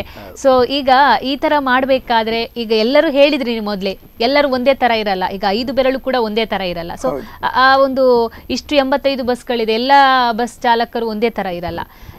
ಅದಕ್ಕಾಗಿ ಆ ಸಿಚುವೇಶನ್ ಅನ್ನ ಎಲ್ಲರ ಮನ ಪರಿವರ್ತನೆ ಮಾಡಬೇಕು ಅನ್ನೋ ಉದ್ದೇಶ ನಿಮಗಿದೆ ಅಂತ ಹೇಳಿದ್ರಿ. ಸೊ ಹಿಂದೆ ಇದ್ದಂಥ ಬಸ್ ಚಾಲಕರು ಇವಾಗ ಹೇಗಿದ್ದಾರೆ, ಅಥವಾ ಏನಾದರೂ ಅವರಲ್ಲಿ ಬದಲಾವಣೆ ಕಾಣ್ತಾ ಇದೆಯಾ? ನಾವು ಮಾಡಬೇಕು ಅಂತ ಏನಾದರೂ ಹೊರಟಿದ್ದಾರಾ ಹೇಗೆ ಅಂತ? ಈಗ ನಾನು ಅಧ್ಯಕ್ಷ ಆಗಿ 3 ವರ್ಷ ಆಯಿತು. ಮುಂಚೆ ಎಲ್ಲ ಬಸ್ ಸ್ಟ್ಯಾಂಡಲ್ಲಿ ಯಾವಾಗ ನೋಡಿದ್ರು ಪೆಟ್ಟು ಗಲಾಟೆ, ನಮ್ಮವ್ರದ್ದೆಲ್ಲ ಮಾತು ಪೆಟ್ಟು ಗಲಾಟೆ ಸ್ಟೇಷನ್. ನಾನು ಬಂದಮೇಲೆ ಎಲ್ಲರೂ ಸರಿ ಮಾಡಿ ಹೀಗೆ ನಾಳೆ ಯಾರೂ ಇಲ್ಲ, ಸ್ಟೇಷನ್ ಹೋದ್ರೆ ಕೋಟೆಗೆ ಹೋದ್ರೆ ಯಾರೂ ಇಲ್ಲ, ಆದಷ್ಟು ಈಗ ಭಾಳ ಕಮ್ಮಿ ಪೆಟ್ಟು ಗಲಾಟೆನೂ ಏನೂ ಇಲ್ಲ. ಮತ್ತು ನನಗೆ ಒಂದು ಏನಾದರೂ ನಾನು ಮುಂಚೆ ನೋಡಿ ಯಾವಾಗ ನೋಡಿದ್ರು ಬಸ್ ಬಂದ್, ಸಡನ್ಲಿ ಬಸ್ ಬಂದ್, ಸಿಟಿ ಬಸ್ ಬಂದ್, ಯಾವಾಗ ಹೊಡೆದ್ರೆ ಆಯಿತು, ಏನಾಯ್ತು ಅಲ್ಲಿ ಬಂದಾಗೆ ಆಯಿತು, ಕೇಳಲಿಕ್ಕಿಲ್ಲ, ಏನಿಲ್ಲ, ಕಾನೂನೇ ಇರಲಿಲ್ಲ. ಬಟ್ ನಾನು ಬಂದ ಮೇಲೆ ನಿಮಗೆ ಏನಾದರೂ ನೀವು ತಪ್ಪು ಮಾಡಬಾರ್ದು, ನಿಮಗೆ ಯಾರಾದ್ರು ಹೊಡೆದ್ರಿಗಿದ್ರೆ ಏನಾದ್ರೆ ಅವ್ರ ಗಾಡಿ ನಂಬರನ್ನು ಬರೆದಿಟ್ಕೊಳ್ಳಿ, ಇಲ್ಲ ಫೋಟೋ ತೆಗಿಲಿಕ್ಕೆ ಅದು ಫೋಟೋ ತೆಗೀರಿ, ನನಗೆ ಹೇಳಿ, ನಾನು ವ್ಯವಸ್ಥೆ ಮಾಡ್ತೇನೆ. ಬಸ್ಸನ್ನು ಸಡನ್ ನಿಲ್ಲಿಸಿ ಸಾರ್ವಜನಿಕರಿಗೆ ತೊಂದರೆ ಮಾಡೋದು ಕಾನೂನಿಗಿಂತ ಮೊದಲು ಇದು ಯಾವುದಲ್ಲ. ಹಾಗಾಗಿ ಎಲ್ಲ ನಾನು ಪ್ರಯತ್ನ ಪಟ್ಟು ಈಗ ಮತ್ತೆ ಆರೋಗ್ಯದ ಬಗ್ಗೆ ನನಗೆ ನಮ್ಮ ಬಸ್ನವ್ರಿಗೆ ಯಾರಾದರೂ ನಮ್ಮ ಸ್ಟಾಫ್ನವ್ರಿಗೆ ಆರೋಗ್ಯ ಸರಿ ಇಲ್ಲ ಅಂದರೆ ನನಗೆ ಭಾಳ ಫೀಲ್ ಆಗ್ತದೆ. ನಾನು ಬೇಕಾದರೆ ಯಾರತ್ರ ಬಗ್ಗೆ ಕೇಳಿ ನಮ್ಮ ಬಸ್ನವರಿಗೆ ನಾನೇ ಹಾಸ್ಪಿಟ್ಲ್ ಕರ್ಕೊಂಡು ಹೋಗಿ ಏನಾದ್ರು ಮಾಡಿ ಏನೋ ಪಾಪ ಇರಲಿ. ಈಗ ಜಿ ಶಂಕರ್ ನಮಗೆ ಅಂದರೆ ಎ ಸಿ ಇಲ್ಲ, ಏನಿಲ್ಲ, ಸವಲತ್ತು ಏನಿಲ್ಲ ನಮಗೆ. ಅಂದರೆ ಅದು ಒಂದು ಬಸ್ ದನಿಗೆ 10 ಜನ ಇದ್ರೆ ಮಾತ್ರ ಅದು SI ಕಾನೂನಲ್ಲಿ ಉಂಟು. ಈಗ ಒಂದು ದನಿಗೆ ಒಂದು 5 ಬಸ್ ಉಂಟು, ಜನ 20 ಇದ್ದಾರೆ. ಬಟ್ ಏನಾದರೆ 5 ಬಸ್ಸಿಗೆ 5 ಹೆಸರು ಇರ್ತದೆ ಅಲ್ಲಿ, ಒಬ್ಬರು ಅಣ್ಣಂದು ತಮ್ಮಂದು ಎಲ್ಲ. ಹಾಗಾಗಿ ಅದು ಅಲ್ಲಿ ESಗೆ ಬರುವುದಿಲ್ಲ. ಹಾಗಾಗಿ ಏನಾದರೂ ಒಂದು ಮಾಡೋಣ ಅಂತ ನಮ್ಮವ್ರಿಗೆ, ಈಗ ನಮ್ಮವ್ರಿಗೆ ಆಗದೆ ಅವ್ರ ಮನೆಯವ್ರಿಗೆ ಆದ್ರೂ ಬೇಕಲ್ಲ, ಖಂಡಿತ ಬೇಕು. ಹಾಗಾಗಿ ಅವ್ರ ಮಗು ಇರ್ತಾರೆ, ಮಕ್ಕಳಿದ್ದಾರೆ. ಹಾಗಾಗಿ ಜಿ ಶಂಕರ್ ಸರ್ಗೆ ಒಂದು ಮನೆ ಕೊಟ್ಟು ಅವರ ಹತ್ರ ಬೇಡಿ ಏನಾದ್ರು ಒಂದು ಮಾಡಿ ಒಂದು 68 ಜನಗೆ ಈ ಸರಿ ಮಾಡಿ ಹೊಸ ಕಾರ್ಡ್ ಮಾಡಿ ಕೊಟ್ಟಿದ್ದೇನೆ. ಅದ್ರಲ್ಲಿ ಕೊಟ್ಟು ನಿಮಗೆ ಏನಾದರೂ ಅಲ್ಲಿ ಪ್ರಾಬ್ಲಮ್ ಅಂದರೆ ನನಗೆ ಫೋನ್ ಮಾಡಿ, ನಾನು ವ್ಯವಸ್ಥೆ ಮಾಡಿ ಕೊಡ್ತೇನೆ ಅಂತ ಹೇಳಿ ಎಲ್ಲ ಇಷ್ಟು ತನಕ ಒಳ್ಳೆ ರೀತಿಯಲ್ಲಿ ಉಂಟು. ಇನ್ನು ನನಗೆ ಒಂದು ಭಾರಿ ಆಸೆ ಉಂಟು, ಒಂದು ಸ್ವಚ್ಛ ಭಾರತ ಒಂದು ಮಾಡಿ ಸಿಟಿ ಬಸ್ ಸ್ಟ್ಯಾಂಡ್ ಒಂದು, ಅದು ಭಾರಿ ಪ್ರಯತ್ನ ಮಾಡ್ತೇನೆ. 6,000 ಸಂಬಳ ಕೊಡ್ತೀನಿ ಅಂತ ಹೇಳಿದ್ರೆ ಒಬ್ಬ ಜನ ಬರುವುದಿಲ್ಲ. ಹಾಗಾಗಿ ಒಂದು ಬೆಳಿಗ್ಗೆ 8 ಗಂಟೆಯಿಂದ ಸಂಜೆ ಒಂದು 6 ಗಂಟೆ ತನಕ ಒಂದು ಕಸ ಯಾವ್ದು ಇರಬಾರ್ದು, ಸ್ವಚ್ಛ ಭಾರತ ಡಬ್ಬಿ ಗಿಬ್ಬಿಯಲ್ಲಿ ಇಟ್ಟು ಮಾಡುವಂಥ ಭಾರಿ ಆಸೆ ಪ್ರಯತ್ನ ಮಾಡ್ತಿದ್ದೇನೆ. ನೋಡ್ಬೇಕು, ಮಾಡ್ಬೇಕು ಈಗ ನನ್ನ ಇದರಲ್ಲಿ. ಓಕೆ, ಈಗ ಬಸ್ ಚಾಲಕರಾಗಿರ್ಬೋದು, ಕಂಡಕ್ಟರ್ ಆಗಿರ್ಬೋದು, ಯಾರೇ ಆಗಿರ್ಬೋದು, ನಿಮ್ಮ ಈ ಕಾರ್ಯಕ್ಕೆ ಯಾವ ತರ ಸಪೋರ್ಟ್ ಮಾಡ್ತಾ ಇದ್ದಾರೆ ಅನ್ನುವಂತ ಮಾಡ್ತಾರೆ ಎಲ್ಲ. ನಾನು ಯಾಕಂದ್ರೆ ನೀವು ಅವರಿಗೆ ಎಲ್ಲಾ ತರ ಆರೋಗ್ಯದ ವಿಚಾರದಲ್ಲಾಗಿರ್ಬೋದು ಅಥವಾ ಇನ್ಯಾವುದೇ ವೈಯಕ್ತಿಕ ವಿಚಾರಗಳಲ್ಲೂ ಕೂಡ ಸಪೋರ್ಟ್ ಮಾಡ್ತೀನಿ ಅಂತ ಹೇಳಿದ್ರಿ. ಸೊ ಅವರು ಕೂಡ ಈ ತರ ಮಾಡ್ತಾ ಇದ್ದಾರೆ, ನಾವು ಕೂಡ ಏನೋ ಒಂದು ಸ್ವಲ್ಪ ಇಂಚಿತ್ತು ಕೆಲಸವನ್ನ ಮಾಡಬೇಕು ಅಂತ ಏನಾದ್ರು ಇದರ ಹೇಗೆ ಮಾಡ್ತಾರೆ ಅಂದ್ರೆ ನಾನು ಹೇಳಿದಾಗ ಎಲ್ಲರೂ ಬರ್ಲಿಕ್ಕೆ ಆಗುದಿಲ್ಲ, ಕೆಲವರಿಗೆಲ್ಲ ಸ್ವಲ್ಪ ಸಮಸ್ಯೆ ಇರ್ತದೆ, ಬರುವುದಿಲ್ಲ. ಅಂತೂ ಬರ್ತಾರೆ. ಒಂದು ಈಗ ಒಂದು 300 ಜನದಲ್ಲಿ ಒಂದು 200 ಜನ ಆದ್ರೆ ಹೇಗಾದ್ರು ನಾನು ಬರ್ತಾರೆ, ಏನು ಹೇಳಿದ್ರು ಓಕೆ ಅಂದ್ರೆ ನಾನು ಅವ್ರಿಗೆ ಸಹ ಇದು ಮಾಡ್ತೇನೆ, ನನಗೆ ಮಾಡ್ತಾರೆ. ಹಾಗಾಗಿ ಓಕೆ, ಈಗ ನಿಜವಾಗಿ ಬಸ್ ಚಾಲಕರಾಗಿರ್ಬೋದು ಅಥವಾ ಬಸ್ಗಳಿಗೆ ನೌಕರರಿಗೆ ಪ್ರಾಬ್ಲಮ್ಗಳಿದ್ದೇ ಇರುತ್ತೆ. ನಿಮಗೆ ಉಂಟಾಗುವಂಥ ತೊಂದರೆಗಳೇನು, ನೀವು ನಿಜವಾಗಿ ಅನುಭವಿಸ್ತಾ ಇರುವಂಥ ಸಮಸ್ಯೆಗಳೇನು ಅಂತ? ಸಮಸ್ಯೆ ಅಂದರೆ ನಮಗೆ ಭಾಳ ಕಷ್ಟ. ಈಗ ನೋಡಿ, ಈಗ ಮಣಿಪಾಲ ರೋಡು ರೆಡಿ ಆಗ್ತಾ ಉಂಟು, ಬೀಡಿನ ಗುಡ್ಡೆ ಆಗಿ ಒಂದು ಸುತ್ತಾಗಿ ಬರಬೇಕು ಖಾಲಿ. ಎಲ್ಲಿಂದ ಶಾರದಾ ಮಂಟಪದಿಂದ ಕಡಿಯಲ್ ತನಕ ಮಾತ್ರ, ಅಷ್ಟಕ್ಕೆ ನಮ್ಮ ಬಸ್ ಬಂದ್ ಮಾಡಿದ್ದಾರೆ ನೋಡಿ. ಭಾಳ ಕಷ್ಟ. DC ವಾರ್ಡ್ ಮಾಡಿ ಅದಕ್ಕೊಂದು ಎಷ್ಟು ರಗಳೆ ಸುತ್ತಾಗಿ ಬರೋದ್ರಿಂದ ಟೈಮ್ ಸಾಕಾಗುದಿಲ್ಲ, ಮೇಯ್ಕೈ ಹೊಡಿ, ಗಾಡಿ ಹೊಡಿ ಆಗ್ತದೆ. ನಮಗೆ ಅಂತೂ ಸಾಕಾಗಿ ಹೋಗ್ತದೆ. ಅದರಲ್ಲಿ ಯಾರ ಹತ್ರ ಹೇಳೋದು ನಮ್ಮ ಕಷ್ಟ, ಯಾರ ಹತ್ರ ಹೇಳಲಿಕ್ಕಿಲ್ಲ, ಭಾರಿ ಕಷ್ಟ ಉಂಟು. ಹಾಗೆ ಅದರಿಂದ ಆರೋಗ್ಯ ಸ್ವಲ್ಪ ನಮ್ಮವ್ರು ಸಹ ಆರೋಗ್ಯ ಕೇಳ್ತದೆ. ಡ್ರೈವರ್ನವ್ರಿಗೆ ಕಂಡಕ್ಟರ್ನವ್ರಿಗೆ ಸಹ ಡ್ಯೂಟೀಸ್ ಜಾಸ್ತಿ ಮಾಡ್ಲಿಕ್ಕೆ ಆಗುದಿಲ್ಲ, ಬಹಳ ಕಷ್ಟ ಉಂಟು. ಹಾಗಾಗಿ ಸರ್, ಇವಾಗ ಅವರೊಂದು 10 ವರ್ಷದ ಪ್ರಣವ್ ಅನ್ನುವಂಥ ಕಂಡಕ್ಟರ್ ಮಗನಿಗೆ ಈಗ ಚಿಕಿತ್ಸೆಗೆ ಪರದಾಡ್ತಾ ಇರುವಂಥದ್ದು. ಸೊ ನೀವು ಏನಾದರೂ ಯಾವ ರೀತಿ ಸಪೋರ್ಟ್ ಮಾಡಬೇಕು ಅಂತ ಏನಾದರೂ ಅನ್ಕೊಂಡಿದ್ದೀರಾ, ಹೇಗೆ ಅಂತ? ನೋಡಿ, ಈಗ ಪ್ರಣವ್ ಹೇಳುವಂಥ ಇದೊಂದು ಒಳ್ಳೆಯ ಕೆಲಸ. ನಾನು ಒಂದು ಮಾತಾಡಿ, ನಮ್ಮ ಉಡುಪಿಯ ಜನರ ಸಹಕಾರದಿಂದ ಆತ ಒಂದು ಆರೋಗ್ಯವಾಗಿ ಬರುವಂತೆ ದೇವರು ಅನುಗ್ರಹಿಸಬೇಕು. ಚಿಕಿತ್ಸೆಗೆ ಹಣದ ಕೊರತೆ ಬಂದು ಚಿಕಿತ್ಸೆಗೆ ಏನೋ ಪ್ರಾಬ್ಲಮ್ ಆಯಿತು ಅಂತ ಖಂಡಿತ ಆಗುವುದಿಲ್ಲ, ಅದು ಖಂಡಿತ. ಅದರ ಬಗ್ಗೆ ನಾವು ಹೋರಾಟ ಮಾಡಿಯೇ ಮಾಡ್ತೇವೆ. ಅವನಿಗೆ ಮುಂದಿನ ದಿನಗಳಲ್ಲಿ ಕೊಟ್ಟ ಚಿಕಿತ್ಸೆ ಸರಿಯಾಗಿ ಅವನಿಗೆ ಆಗಿ ಒಂದು ಆರೋಗ್ಯವಂತವಾಗಿ ಬರಬೇಕು. ಚಿಕಿತ್ಸೆಗೆ ಹಣ ಇಲ್ಲದೆ ಚಿಕಿತ್ಸೆ ನಿಂತು ಹೋಯ್ತು ಎಂಬ ಮಾತನ್ನುಂಟಲ್ಲ, ಬರಲಿಕ್ಕೆ ನಾವು ಖಂಡಿತ ಬಿಡುವುದಿಲ್ಲ. ನಾವು ಉಡುಪಿಯ ಜನರು ಖಂಡಿತ ಆ ಬಗ್ಗೆ ಹೋರಾಟ ಮಾಡಿಯೇ ಮಾಡ್ತಾರೆ. ಮತ್ತು ಇವರು ಕೊಟ್ಟಂಥ ಒಂದು ಮೈಲಿಗಲ್ಲು, ಯಾಕಂದರೆ ಒಂದು ಹಾಕಿದಂಥ ಒಂದು ಫಸ್ಟ್ ಆಗಿ ಅವರಿಗೊಂದು ಕೊಟ್ಟಿದ್ದಾರೆ, ಈಗ ಜನರಿಗೆಲ್ಲ ಮುಟ್ಟಿದೆ. ಮುಂದಿನ ದಿನಗಳಲ್ಲಿ ಆತನಿಗೆ ಏನಾದರೂ ಸಮಸ್ಯೆ ಆದರೆ ಖಂಡಿತ ಆ ಬಗ್ಗೆ ನಾವು ಪ್ರಯತ್ನವನ್ನು ಮಾಡಿಯೇ ಮಾಡ್ತೇವೆ. ಜೊತೆಗೆ ಈ ಆಸ್ಪತ್ರೆಯಲ್ಲಿ ಕೂಡ ಒಂದು ವಿಶೇಷವಾದ ರಿಯಾಯಿತಿ ಆ ಮಗುವಿಗೆ ಖಂಡಿತ ಕೊಡ್ತಾರೆ. ಯಾಕಂದರೆ ಈ ಹಿಂದೆಲ್ಲ ನಾವು ನೋಡಿದ್ದೇವೆ, ಬೇರೆ ಬೇರೆ ರೀತಿಯಲ್ಲಿ ಒಂದು ರಿಯಾಯಿತಿಯನ್ನು ಕೊಡ್ತಾರೆ. ಮತ್ತು ಜೊತೆಗೆ ನಮ್ಮ ಸರ್ಕಾರದಿಂದ ಸಿಗುವಂಥದ್ದು ಅಥವಾ ಮುಂದಿನ ದಿನಗಳಲ್ಲಿ ಆತನಿಗೆ ಇನ್ನಷ್ಟು ಏನಾದರೂ ಚಿಕಿತ್ಸೆ ಬೇಕಂತಾದರೆ ನಮ್ಮ ಆರೋಗ್ಯ ಕರ್ನಾಟಕದಿಂದ ಮುಂದಿನ ದಿನಗಳಲ್ಲಾದರೂ ಆತನಿಗೆ ಒಂದು ಸಿಗುವಾಗ, ಯಾಕಂದರೆ ಈ ಒಮ್ಮೆ ಟ್ರೀಟ್ಮೆಂಟ್ ಆದಮೇಲೆ ನೆಕ್ಸ್ಟ್ ಟ್ರೀಟ್ಮೆಂಟ್ ಇರ್ಬೋದು. ಅಂತೂ ಆ ಬಾಲಕನನ್ನು ಸಮಾಜದಲ್ಲಿ ನಾವು ಕೈ ಬಿಡಲಿಕ್ಕಿಲ್ಲ. ಆತನಿಗೆ ದೇವರ ಆರೋಗ್ಯವನ್ನು ಮಾತ್ರ ದೇವರು ಕೊಡಬೇಕು. ಓಕೆ ಸರ್, ಇವಾಗ ಪ್ರತಿಯೊಂದು ಏನಾದರೂ ಸಮಾಜ ಸೇವೆ ಆಗಲಿ ಅಥವಾ ಏನೋ ಒಂದು ಒಳ್ಳೆ ಕೆಲಸವನ್ನ ಮಾಡ್ತೀವಿ ಅಂದ್ರೆ ಇತ್ತೀಚೆಗೆ ಸೋಷಿಯಲ್ ಮೀಡಿಯಾ ಅನ್ನುವಂಥದ್ದು ತುಂಬಾ ಇಂಪಾರ್ಟೆಂಟ್ ಆಗಿರುತ್ತೆ. ಅದರಲ್ಲಿ ಪಬ್ಲಿಸಿಟಿ ತಗೊಳ್ಳುವಂಥದ್ದು ಅಥವಾ ಅದರಿಂದ ಜನರಿಗೆ ತಿಳಿಸುವಂಥದ್ದು ಕಾರ್ಯಗಳು ನಡೆಯುತ್ತೆ. ಸೊ ಈ ತರ ಕಾರ್ಯಗಳನ್ನ ಮಾಡ್ಕೊಂಡು ಬರ್ತಿದ್ದೀರಾ, ಇದಕ್ಕೆ ಏನಾದರೂ ವೆಬ್ಸೈಟ್ ತರ ಅಥವಾ ಏನಾದರೂ ಗ್ರೂಪ್ ಮಾಡುವಂಥದ್ದು ಏನಾದರೂ ಮಾಡಿದ್ದೀರಾ, ಹೇಗೆ ಅಂತ? ನಾನು ಈ ಹಿಂದೆ ಕೆಲಸ ಕಾರ್ಯಗಳು ಮಾಡುವಾಗ ಒಂದು ನಮಗೆ ಮಾಧ್ಯಮದವರು ತುಂಬ ಸಹಾಯ ಮಾಡಿದ್ದಾರೆ, ದಿನಪತ್ರಿಕೆ ಮತ್ತು ಮಾಧ್ಯಮದವರು. ಜೊತೆಗೆ ಈಗ ಇವರದ್ದು ಕೂಡ ಒಂದಷ್ಟು ಇದರಲ್ಲಿ ವೆಬ್ಸೈಟ್ ಮಾಡಬೇಕಂತಿಲ್ಲ. ಉಡುಪಿಯಲ್ಲಿ ಈಗ ನಮ್ಮ ವಾಟ್ಸಪ್ ಫೇಸ್ಬುಕ್ಕಲ್ಲಿ ಹರಿದಾಡ್ತಾ ಇರ್ತದೆ. ಎಷ್ಟೋ ಕಾಣದ ಕೈಗಳು ಬಂದು ಖಂಡಿತ ಒಂದು ಹೆಲ್ಪ್ ಮಾಡಿ ಹೋಗ್ತಾರೆ ಅವರಿಗೆ. ಅದು ನಮಗೆ ಗೊತ್ತಿರುವುದಿಲ್ಲ, ಎಲ್ಲೋ ನೋಡಿದವರು ಉಂಟಲ್ಲ, ಹಾಕದೇ ಇರುವುದಿಲ್ಲ. ಆ ಒಂದು ಬೆನಿಫಿಟ್ ಕೂಡ ಈ ಹಿಂದೆ ಬೇರೆ ಬೇರೆ ರೋಗಿಗಳಿಗೆ ಖಂಡಿತ ಸಿಕ್ಕಿದೆ. ಆ ಒಂದು ನಿಟ್ಟಿನಲ್ಲಿ ಇವತ್ತು ಈ ಹುಡುಗನಿಗೆ ಕೂಡ, ಜೊತೆಗೆ ನಮ್ಮ ಒಂದು ಸಿಟಿ ಬಸ್ ಚಾಲಕರು ಮತ್ತು ಮಾಲಕರು ನಿಜವಾಗಿ ಕೇವಲ ಇದು ಮಾತ್ರ ರಕ್ತದಾನ ಮಾಡ್ತಾರೆ, ರಾಷ್ಟ್ರೀಯ ಹಬ್ಬವನ್ನು ಆಚರಿಸ್ತಾರೆ, ಸಮಾಜಕ್ಕೆ ಮಾದರಿಯಾಗಿ ಕೆಲಸ ಮಾಡಿದ್ದಾರೆ. ಯಾಕಂದರೆ ನೋಡಿ, ಇವ್ರು ಹೇಳಿದರು ಮೊದಲು ಗಲಾಟೆ ಆಗ್ತಿತ್ತಂತ. ಯಾಕಂದ್ರೆ ಸಮಾಜದಲ್ಲಿ ನಾವು ಪ್ರತಿಯೊಬ್ಬ ವ್ಯಕ್ತಿ ಹತ್ರ ಒಳ್ಳೆತನವೂ ಇದೆ, ಕೆಟ್ಟತನವೂ ಇದೆ. ಆ ಕೆಟ್ಟತನವನ್ನು ಅದುಮಿಟ್ಟುಕೊಂಡು ಒಳ್ಳೆ ಕೆಲಸ ಮಾಡಿದರೆ ಸಂತೋಷ್ ಪೂಜಾರಿ ಅವರ ಹಾಗೆ ಮತ್ತೊಬ್ಬರು ಕೂಡ ಅದನ್ನು ನಾವು ಹೀಗೆ ಮಾಡಬಾರ್ದು. ಈಗ ಎಲ್ಲೋ ಹೋದ ವರ್ಷ ಒಬ್ಬರು ಬಸ್ ಕಂಡಕ್ಟರ್ ಡ್ರೈವರ್ನವರು ಭಾಗವಹಿಸಿದವರು ಇನ್ನೊಮ್ಮೆ ಭಾಗವಹಿಸ್ತಾರೆ, ಇಷ್ಟು ಒಳ್ಳೆ ರಿಸಲ್ಟ್ ಬಂದಿದೆ, ನಾಳೆ ಕಷ್ಟ ಯಾರಿಗೂ ಬರ್ಬೋದು, ನಾವು ಇನ್ನೊಬ್ರಿಗೆ ಹೆಲ್ಪ್ ಮಾಡಿದರೆ ದೇವರು ನಮಗೆ ಇನ್ನೊಂದು ಕಡೆಯಲ್ಲಿ ಉಪಕಾರ ಮಾಡ್ತಾರೆ ಅಂತ ಒಳ್ಳೊಳ್ಳೆ ಸಂದೇಶಗಳನ್ನು ಜನಸಾಮಾನ್ಯರಿಂದ ಇವತ್ತು ಹರಿದಾಡ್ತಾ ಇದೆ. ಇವತ್ತು ದೊಡ್ಡ ನಮಗೆ ಒಂದು ಬೇಜಾರಂದರೆ, ಎಲ್ಲಿ ನಾವು 100ರಲ್ಲಿ ಒಂದು 10% ಜನ ಸಂಪನ್ಮೂಲ ವ್ಯಕ್ತಿ ಎನಿಸಿಕೊಂಡವರು ಸಮಾಜಕ್ಕೆ ತಪ್ಪು ಸಂದೇಶ ಕೊಡ್ತಾ ಇದ್ದಾರೆ. ಅದು ಬೇಜಾರು. ಸಾಮಾನ್ಯರಿಂದ ಬಹಳಷ್ಟು ಒಳ್ಳೆಯ ವಿಚಾರಗಳು ಹೋಗ್ತಾ ಇದೆ, ನಿಸ್ವಾರ್ಥವಾಗಿ ಹೋಗ್ತಾ ಇದೆ. ಕೆಲವೊಂದು ಕಡೆಯಲ್ಲಿ ಮೊನ್ನೆ ಒಬ್ಬರು ಹೇಳ್ತಿದ್ರು, ಅವ್ಪುರ ಆಗಲು ಮಲ್ಪುನ ಮಂಡ ಗಾಲಾಗ ಕಿಂಜ ಮೀನು ಪಾಡ್ದು ಮಲ್ಲ ಮೀನು ಪತ್ತನ ಬೇರ ಅಂತ. ಅಂದರೆ ದೊಡ್ಡ ಮೀನು ಹಿಡಿಬೇಕಾದ್ರೆ ಸಣ್ಣ ಮೀನು ಕೊಡಬೇಕು, ಅದಕ್ಕಾಗಿ ಅವರು ಸೇವೆ ಮಾಡ್ತಾರಂತ. ಬಟ್ ನಮ್ಮಂಥ ಜನಸಾಮಾನ್ಯರಿಂದ ನಮಗೆ ಸಣ್ಣ ಮೀನು ಇಲ್ಲ, ದೊಡ್ಡ ಮೀನು ಇಲ್ಲ, ನಮಗೆ ಸ್ವಾರ್ಥ ಇಲ್ಲ. ಏನಿದ್ರೂ ಕೂಡ ಸಮಾಜಕ್ಕೆ ನಮ್ಮಿಂದ ಆದಷ್ಟು ಕೊಡೋದು ಬಿಟ್ಟರೆ ನಾವು ಅದನ್ನು ಪಾರದರ್ಶಕವಾಗಿ, ಮತ್ತು ನಮಗೇನು ರಾಜಕೀಯಕ್ಕಾಗಿ ಆಗಲಿ ಇನ್ನೊಂದಕ್ಕಾಗಲಿ ನಾವು ಈ ಕೆಲಸ ಮಾಡ್ತಾನೂ ಇಲ್ಲ. ಆದರೆ ಜನಸಾಮಾನ್ಯರು ಮಾತ್ರ ಇದನ್ನು ಗುರುತಿಸಿದ್ದಾರೆ, ಜನಸಾಮಾನ್ಯರು ಬೆಂಬಲವನ್ನು ಕೊಟ್ಟಿದ್ದಾರೆ. ಇವತ್ತು ಮುಖ್ಯವಾಗಿ ಬಸ್ ಚಾಲಕರು ಮತ್ತು ನಿರ್ವಾಹಕರು ಜೊತೆಗೆ ಬಸ್ಸಿನ ಮಾಲಕರು ಕೂಡ, ಯಾಕಂದರೆ ಇವರು ಕಲೆಕ್ಷನ್ ಮಾಡಬೇಕಾದ್ರೆ ಬಸ್ ಮಾಲಕರ ಒಪ್ಪಿಗೆ ಬೇಕು. ಅವರೆಲ್ಲರೂ ಸಮ್ಮತಿ ಕೊಡಲಿಕ್ಕೆ ಹೋಗಿ ಒಂದು 3-4 ವರ್ಷದಿಂದ ಒಂದು ಅಸಹಾಯಕರಿಗೆ ಇವರಿಂದ ಒಂದಷ್ಟು ಸಹಾಯ ಆಗೋದ್ರ ಜೊತೆಗೆ, ಆ ಅಸಹಾಯಕರು ಹುಷಾರಾಗೋದ್ರ ಜೊತೆಗೆ ಸಮಾಜದ ಬೇರೆ ಸಂಘಟನೆಗಳಿಗೆ, ಬೇರೆ ಸಂಘ ಸಂಸ್ಥೆಗಳಿಗೆ ಇವರು ಮಾದರಿಯಾದರು. ಯಾಕಂದರೆ ಯಾವುದೇ ಜಾತಿ ಸಂಘಟನೆ ಇರಲಿ, ಧರ್ಮದ ಸಂಘಟನೆಗಳಿರಲಿ, ಸ್ಥಳೀಯವಾದ ಯುವಕ ಮಂಡಳಗಳಿರಲಿ ಅಥವಾ ಯಾವುದೇ ಸಂಘಟನೆಗಳಿರಲಿ, ಸಮಾಜದ ಕಟ್ಟಕಡೆಯ ವ್ಯಕ್ತಿಯ ಬಗ್ಗೆ ಒಂದು ನಾವು ಹೆಲ್ಪ್ ಮಾಡದೇ ಇದ್ದರೆ ಅಥವಾ ಸಮಾಜ ಕಟ್ಟಕಡೆಯ ವ್ಯಕ್ತಿಯ ಅನಾಹುತದ ಬಗ್ಗೆ ನಾವು ಗಮನ ಹರಿಸದೇ ಇದ್ದರೆ ಆ ಸಂಘಟನೆ ಇದ್ದು ಏನೂ ಪ್ರಯೋಜನ ಇಲ್ಲ, ಅಥವಾ ಆ ಜಾತಿ ಸಂಘಟನೆಯೂ ಪ್ರಯೋಜನ ಇಲ್ಲ, ಧರ್ಮದ ಸಂಘಟನೆಯೂ ಪ್ರಯೋಜನ ಇಲ್ಲ. ಪ್ರತಿಯೊಂದರಲ್ಲಿ ಕೂಡ ಸಮಾಜ ಕಟ್ಟಕಡೆಯ ವ್ಯಕ್ತಿಯ ಬಗ್ಗೆ ಒಂದು ಗಮನದಲ್ಲಿಟ್ಟುಕೊಂಡು ಅವನ ಅನಾಹುತ ಅಥವಾ ತೊಂದರೆ ಕಷ್ಟದಲ್ಲಿರುವಂಥ ಸಮಯದಲ್ಲಿ ಅವನನ್ನು ಒಂದು ಬಚಾವ್ ಮಾಡುವಂಥ ಕೆಲಸ ಹೇಗೆ ಇವತ್ತು ಸಿಟಿ ಬಸ್ ಚಾಲಕರು ಮಾಲಕರು ನಮ್ಮ ಸಂತೋಷ್ ಪೂಜಾರಿ ಅವರ ನೇತೃತ್ವದಲ್ಲಿ ಮಾಡ್ತಾ ಇದ್ದಾರಾ, ಇದು ದೊಡ್ಡ ಕೆಲಸ. ಖಂಡಿತ ಇದು ದೊಡ್ಡ ನಮ್ಮ ದೇಶಕ್ಕೆ, ಸಮಾಜಕ್ಕೆ, ದೇಶಕ್ಕೂ ಮಾದರಿ ಇದು.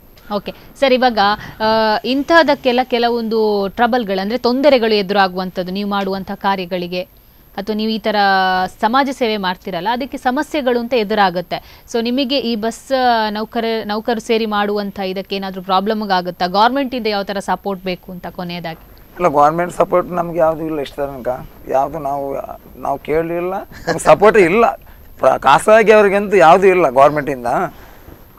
ನಾವು ಭಾಳ ಹೋರಾಟ ಮಾಡಿದ್ದೇವೆ, ಬೆಂಗಳೂರೆಲ್ಲ ಹೋಗಿ ಏನೆಲ್ಲ ಮಾಡಿ, ಸಾರಿಗೆ ಇಲಾಖೆ ಎಲ್ಲ ಮಾಡಿದ್ದೇವೆ. ನಮಗೆ ಒಂದು ESI ಕೊಡಿ ಎಲ್ಲ ಇದು ಮಾಡಿದ್ವಿ, ಯಾವುದೂ ಇಲ್ಲ. ಬಟ್ ಈಗ ನಮ್ಮದು ಸಹ ಹಾಗೆ. ಈಗ ನಮ್ಮ ಬಸ್ಸಿನವರು ನೋಡಿ, ನಮ್ಮ ಸ್ಟಾಪ್ನವರಿಗೆ ನಮ್ಮದೊಂದು ಸಂಘ ಉಂಟು. ನಾವು 20 ರೂಪಾಯಿ ಕಲೆಕ್ಷನ್ ಮಾಡ್ತೇವೆ ಡೈಲಿ. ಈಗ 50,000 ಬಿಲ್ ಅಂದರೆ 25,000 ಕೊಡ್ತೀವಿ ನಾವು. ಅದೇ ತುರ್ತು ಸೇವಾ ಸಂಘ ಅಂದರೆ ಕೂಡಲೇ ಬಿಲ್ಲುದಂದರೆ 25,000 ನಾವು ನಮ್ಮ ಸ್ಟಾಪ್ನವರಿಗೆ. ಮತ್ತು ವರ್ಷಕ್ಕೊಂದು ಯೂನಿಫಾರ್ಮು ನಮ್ಮ ಸಂಘದಿಂದವೇ. ಮತ್ತು ಸ್ವಾತಂತ್ರ್ಯೋತ್ಸವ ಎಲ್ಲ ಒಳ್ಳೆಯ ಕೆಲಸವೇ ನಾವು ಮಾಡ್ತೇವೆ. ಅದೇ ನಾವು ನಮ್ಮ ಹತ್ರ ಡೈಲಿ ಕಲೆಕ್ಷನ್ ಮಾಡೋದು 20 ರೂಪಾಯಿ. ನಮ್ಮ ಡೈಲಿ ಕಲೆಕ್ಷನ್ ಮಾಡಿ ಯಾರಿಗೆ ಹುಷಾರಿಲ್ಲ ಅವರಿಗೆ ಕೊಡೋದು. ಹಾಗೆ ನಮ್ಮ ಸಂಘದಿಂದ ಸಹ ನಾವು ಕೊಟ್ಟಿದ್ದೇವೆ, ಅನಾಥಾಶ್ರಮಕ್ಕೆ ಸಹ ಕೊಟ್ಟಿದ್ದೇವೆ ನಾವು, ಒಂದು 2-3 ಕೊಟ್ಟಿದ್ದೇವೆ ನಾವು. ಹಾಗೆ ಮುಂದಿನ ದಿವಸ ಸಹ ಹಾಗೆ ಯಾರಿಗೂ ಏನೂ ಆಗಬಾರ್ದು. ಅಂದರೆ ಎಲ್ಲ ಈಗ ಕಾರ್ಕಳದವರಾಗಲಿ, ಬಾಗಲಕೋಟೆಯವರಾಗಲಿ, ಕಾಪುನವ್ರಿಗೆ ಅಲ್ಲಲ್ಲೇ ಅವರು ಸ್ವಲ್ಪ ಮಾಡಬೇಕು, ಅವರು ಸಹ ಪ್ರಯತ್ನ ಬಿಡಬೇಕು. ಈಗ ಒಬ್ಬರು ಹೆಲ್ಪಿಂಗ್ ಮಾಡ್ತಾರಂತ ಅವ್ರ ಹತ್ರ ಸಹ ಬರೋದಲ್ಲ, ಅಲ್ಲಿ ಸಹ ಮಾಡಬೇಕು ಅವರಲ್ಲಿ ಸಹ. ಆವಾಗ ಸ್ವಲ್ಪ ಅವ್ರಿಗೆ ಸ್ವಲ್ಪ ಒಳ್ಳೆ ಮಾಡುವವನೇ ಮಾಡ್ತಾ ಇರೋದಲ್ಲ, ಮಾಡುವವರು ಮಾಡ್ತಾ ಇರೋದಲ್ಲ. ಪ್ರಣವ್ ಬಗ್ಗೆ ಹೇಳೋದಾದ್ರೆ ಪ್ರಣವ್ ಬಗ್ಗೆ ನಾನು ಹೇಳ್ತೇನೆ, ಒಳ್ಳೆ ರೀತಿಯಲ್ಲಿ. ಅಂದರೆ ನಾನು ಕೇಳಿದ್ದೇನೆ ತಂದೆ ಹತ್ರ ನಿನ್ನೆ, ಹೇಗೆ ತೊಂದರೆ ಇಲ್ಲ, ಸ್ವಲ್ಪ ರಿಕವರಿ ಆಗ್ತೇನೆ ಒಳ್ಳೆ ರೀತಿಯಲ್ಲ. ಯಾವತ್ತು ನಾವು ಮಾಡೋದಕ್ಕೂ ಸಹ ಹಾಗೆ ದೇವ್ರದ್ದು ಅನುಗ್ರಹ ಬೇಕು, ಇಲ್ಲದಿದ್ದರೆ ನಾವು ಸಹ ಮುಂದೆ ಹೋಗ್ಲಿಕ್ಕಾಗಲ್ಲ. ಹಾಗೆ ಆ ಮಗುವಿಗೆ ನಾವು ನಂಬಿದ ದೇವರು ಒಳ್ಳೆ ರೀತಿಯಲ್ಲಿ ಆರೋಗ್ಯವಾಗಿ ಮನೆಗೆ ಬಂದು ಒಳ್ಳೆ ರೀತಿ ಶಾಲೆಗೆ ಇನ್ನು 5ನೇ ಕ್ಲಾಸು ಇನ್ನು 6ನೇ ಕ್ಲಾಸಿಗೆ ಹೋಗಿ ಒಳ್ಳೆ ರೀತಿಯಲ್ಲಿ ಬಾಳಿ ಬದುಕಲು ನಾವು ಹಾರಿಸ್ತೇವೆ. ಓಕೆ ಸರ್, ಕೊನೆಯದಾಗಿ ಏನು ಹೇಳಕ್ಕೆ ಇಷ್ಟಪಡ್ತೀರಾ ಅಂತ? ಅದು ಕೊನೆಯದಾಗಿ ಅದೇ ನಾನು ಹೇಳಿದೆ, ಇವರು ಹೇಳಿದಾಗೆ ಅದೇ ನಮ್ಮ ಇವತ್ತು ಮುಖ್ಯವಾಗಿ ಬಸ್ ಚಾಲಕರು ಮಾಲಕರು ಕೂಡ ಇವರಿಗೆ 1000 ಸಮಸ್ಯೆ ಇದೆ, ಕುಟುಂಬದ ಸಮಸ್ಯೆ ಇದೆ. ಇವರು ಏನೋ ಒಂದು ದಿವಸಕ್ಕೆ 1,000 ರೂಪಾಯಿ ಒಬ್ಬರು ದುಡಿಬೋದು, ಅದರಲ್ಲೊಂದು 200 ರೂಪಾಯಿ ಅವರಿಗೆ ಊಟ ಉಪಚಾರಕ್ಕೆ ಅವ್ರ ದಿವಸ ಖರ್ಚಿಗೆ ಹೋಗ್ತದೆ. ಆ 800 ರೂಪಾಯಿ ಕುಟುಂಬ, ಮನೆತನ, ಅನಾರೋಗ್ಯಕ್ಕೆ, ತೊಂದರೆಗೆ ಎಲ್ಲ ಹೋಗಬೇಕು. ಇವರಿಗೆ ಕೂಡ ಒಂದು ಸರ್ಕಾರದ ಒಂದಷ್ಟು ಸವಲತ್ತುಗಳು ಸಿಗಲಿ. ಜೊತೆಗೆ ಸರ್ಕಾರದ ಯೋಜನೆಗಳನ್ನು ಬಡ ಜನರಿಗೆ ಮುಟ್ಟಿಸುವಲ್ಲಿ ಇಲಾಖಾಧಿಕಾರಿಗಳು, ಜನನಾಯಕರು, ಸಂಬಂಧಪಟ್ಟವರು ಕೆಲವೊಂದು NGOಗಳು ಇನ್ನಷ್ಟು ಕೆಲಸ ಮಾಡಬೇಕಾಗಿದೆ. ಯಾಕಂದರೆ ಇವತ್ತು ಈ ಮಗುವಿಗೆ ಕರ್ನಾಟಕ ಆರೋಗ್ಯ ಕರ್ನಾಟಕದ ಸ್ಕೀಮಿನಡಿ ಒಂದು ಯೋಜನೆ ಸಿಕ್ತಿದ್ರೆ ಇಷ್ಟು ಕಷ್ಟ ಆಗ್ತಿರಲಿಲ್ಲ, ಮಾಡ್ಬೇಕಂತಿರಲಿಲ್ಲ. ಸರ್ಕಾರದ ಯೋಜನೆ ಉಂಟು, ಅದು ಯೋಜನೆಯನ್ನು ಮಾಡಿದೆ. ಪ್ರತಿಯೊಬ್ಬನು ಜಿಲ್ಲಾ ಆಸ್ಪತ್ರೆಗೆ ಬಂದು ದಾಖಲಾಗಿ ಅಲ್ಲಿ ಆಸ್ಪತ್ರೆಯಲ್ಲಿ ಚಿಕಿತ್ಸೆ ಸಿಗುವುದಿಲ್ಲ ಅಂತ ಅವರು ಸೂಚನಾ ಪತ್ರ ಕೊಟ್ಟರೆ ಖಾಸಗಿ ಆಸ್ಪತ್ರೆಗೆ ಹಾಕಬಹುದು. ಆದರೆ ಎಮರ್ಜೆನ್ಸಿ ಇರುವಂಥ ಸಮಯದಲ್ಲಿ ರಾತ್ರಿ ಹಗಲಲ್ಲಿರುವಾಗ ನಮಗೆ ಕೂಡಲೇ ಇಲ್ಲಿ ಜಿಲ್ಲಾಸ್ಪತ್ರೆ ಆಗುದಿಲ್ಲ, ಅವರು ಪ್ರಾಣವಂತ ಅವರು ಖಾಸಗಿ ಆಸ್ಪತ್ರೆ ಇರುವಂಥ ಆಸ್ಪತ್ರೆಗೆ ಹೋಗ್ತಾರೆ. ಇಂಥ ಸಂದರ್ಭಗಳಲ್ಲಿ ಇದಕ್ಕೊಂದು ವಿಶೇಷವಾಗಿ ಬೇಕಾದ್ರೆ ಅವರು ತನಿಖೆ ನಡೆಸಲಿ, ಅದಕ್ಕಾಗಿ ಒಂದು ಸ್ವಲ್ಪ ದಿವಸ ಇಡಲಿ. ಅಂದರೆ ಕೆಲವೊಂದು ಮೊದಲು ಮೋಸ ಮಾಡಿದಕ್ಕೆ ಹೀಗೆ ಇರ್ಬೋದು, ಆದರೆ ಖಾಸಗಿ ಆಸ್ಪತ್ರೆಗೆ ಒಬ್ಬ ರೋಗಿ ಹೋದರೂ ಅದರ ಹಿಂದಿನ ಯಾಕಾಗಿ ಹೋದ, ಅವನ ಪರಿಸ್ಥಿತಿ ಅಂತ ಉಂಟು. ಈಗ ನ್ಯೂರಾಲಜಿಗೆ ಕಾರ್ಡಿಯಾಲಜಿಗೆಲ್ಲ ಅವಕಾಶ ಉಂಟು ನೇರವಾಗಿ ಖಾಸಗಿ ಆಸ್ಪತ್ರೆ ಹೋಗಲಿಕ್ಕೆ. ಹಾಗೆ ಇಂತಹ ಘಟನೆಗಳಿಗೆ ಕೂಡ ನೇರವಾಗಿ ಹೋದರೂ ತದನಂತರ ಅವರು ತನಿಖೆ ನಡೆಸಿ ಆದರೂ ಆ ಒಂದು ಮಗುವಿಗೆ ಸಿಗುವಂಥ ಅಥವಾ ಒಂದು ರೋಗಿಗೆ ಸಿಗುವಂಥ ಆರೋಗ್ಯವನ್ನು ಕೊಡುವಂಥ ಕೆಲಸ ಇನ್ನು ಮುಂದಿನ ದಿನಗಳಲ್ಲಿ ಆಗುವ ಹಾಗೆ. ಯಾಕಂದರೆ ಆರೋಗ್ಯ ಕರ್ನಾಟಕ ಬಂದು ಈಗ ಒಂದು 6 ತಿಂಗಳು 1 ವರ್ಷ ತನಕ ಆದಷ್ಟೇ. ಇದರಲ್ಲಿ ಏನೋ ಒಂದು ಸ್ವಲ್ಪ ಬದಲಾವಣೆ ಮಾಡದಿದ್ದರೆ ಅಸಹಾಯಕರಿಗೆ ಬಹಳಷ್ಟು ತೊಂದರೆ ಆಗ್ತದೆ. ಅದರಲ್ಲಿ ಕೂಡ ಇಂತಹ ಅಂತ್ಯೋದಯ ಕಾರ್ಡ್ನವರಿಗೆ ಅವರು ಹಿಂದೆ ಮುಂದೆ ಯೋಚನೆ ಮಾಡದೆ ಕೊಡಬೇಕು. Okay sir, thank you. ಇಲ್ಲಿ ತನಕ ಬಂದು ಒಂದು ಪುಟ್ಟ ಮಗುವಿನ ಜೀವ ಉಳಿಸೋಕ್ಕೆ ಯಾವ ಥರ ಹೋರಾಟವನ್ನು ಮಾಡ್ತಾ ಇದ್ದೀರಿ, ಜೊತೆಗೆ ಇದಕ್ಕೆ ಯಾವ ಥರ ಒಂದು ಸಮಾಜ ಸೇವೆಗೆ ಇಳಿದಿದ್ರಿ, ಇದ್ರ ಬಗ್ಗೆ ಸಾಕಷ್ಟು ವಿಷಯಗಳನ್ನು ತಿಳಿಸ್ಕೊಟ್ಟಿದ್ದೀರಾ. ನಿಮಗೆ ಇಬ್ಬರಿಗೂ ಧನ್ಯವಾದ. ವೀಕ್ಷಕರೇ, ಒಂದು ಸಮಾಜ ಸೇವೆ ಮಾಡಬೇಕು, ಒಬ್ಬರ ಪ್ರಾಣ ಉಳಿಸಬೇಕು ಅಂದರೆ ನೀವು ಕೂಡ ಸಹಾಯ ಮಾಡ್ಬೋದು. ನೀವು ಕೂಡ ಮನಸ್ಸು ಮಾಡಿಕೊಟ್ರೆ, ಪ್ರತಿಯೊಬ್ಬರು ಮನಸ್ಸು ಮಾಡಿದರೆ ಎಂಥವರ ಜೀವವನ್ನು ಕೂಡ ಉಳಿಸಬೇಕಾಗತ್ತೆ. ಇನ್ನು ಪುಟ್ಟ ಮಗು ಪ್ರಣವ್ 10 ವರ್ಷದ ಈತ ಮಿದುಳು ಜ್ವರದಿಂದ ಬಳಲ್ತಾ ಇದ್ದಾನೆ. ಈತನಿಗಾಗಿ ಈಗಾಗಲೇ 60,000 ಖಾಸಗಿ ಬಸ್ ಅವರು ನೌಕರರ ಸಂಘದಿಂದ ಮಾಡಿಕೊಟ್ಟಿದ್ದಾರೆ. ಇನ್ನೂ ಕೂಡ ಆತನಿಗೆ ಹಣದ ಅವಶ್ಯಕತೆ ಇದೆ. ಯಾರಾದರೂ ಆತನಿಗೆ ಸಹಾಯ ಮಾಡಬೇಕು ಅಂತ ಅಂದ್ಕೊಂಡಿದ್ರೆ ಸಂತೋಷ್ ಪೂಜಾರಿ ಅವರನ್ನು ಭೇಟಿ ಮಾಡಿ ಅವರು ಅವನಿಗೆ ತಲುಪಿಸುವಂಥ ವ್ಯವಸ್ಥೆಯನ್ನು ಕೂಡ ಮಾಡ್ತಾರೆ. ಇನ್ನು ನಿಮಗೂ ಏನಾದರೂ ಸಮಾಜ ಸೇವೆ ಮಾಡಬೇಕು ಅಂದರೆ ನೀವು ಮುಂದಿನ ದಿವಸಗಳಲ್ಲಿ ಇಂಥ ಹೆಜ್ಜೆಯನ್ನು ಇಡಿ ಅಂತ ಹೇಳ್ತಾ ಇವತ್ತಿನ ಒಂದು ವಿಶೇಷ ಕಾರ್ಯಕ್ರಮದಲ್ಲಿ ವಿಶೇಷತೆಯನ್ನು ತಿಳಿಸ್ಕೊಡುವಂತಹ ಪ್ರಯತ್ನವನ್ನು ಮಾಡಿದ್ದೀವಿ. ಇದೇ ಇವತ್ತಿನ ವಿಶೇಷ ಸುದ್ದಿ ಹಾಗೂ ಮನೋರಂಜನೆಗಾಗಿ ನೋಡ್ತಾ ಇರಿ ಸ್ಪಂದನ.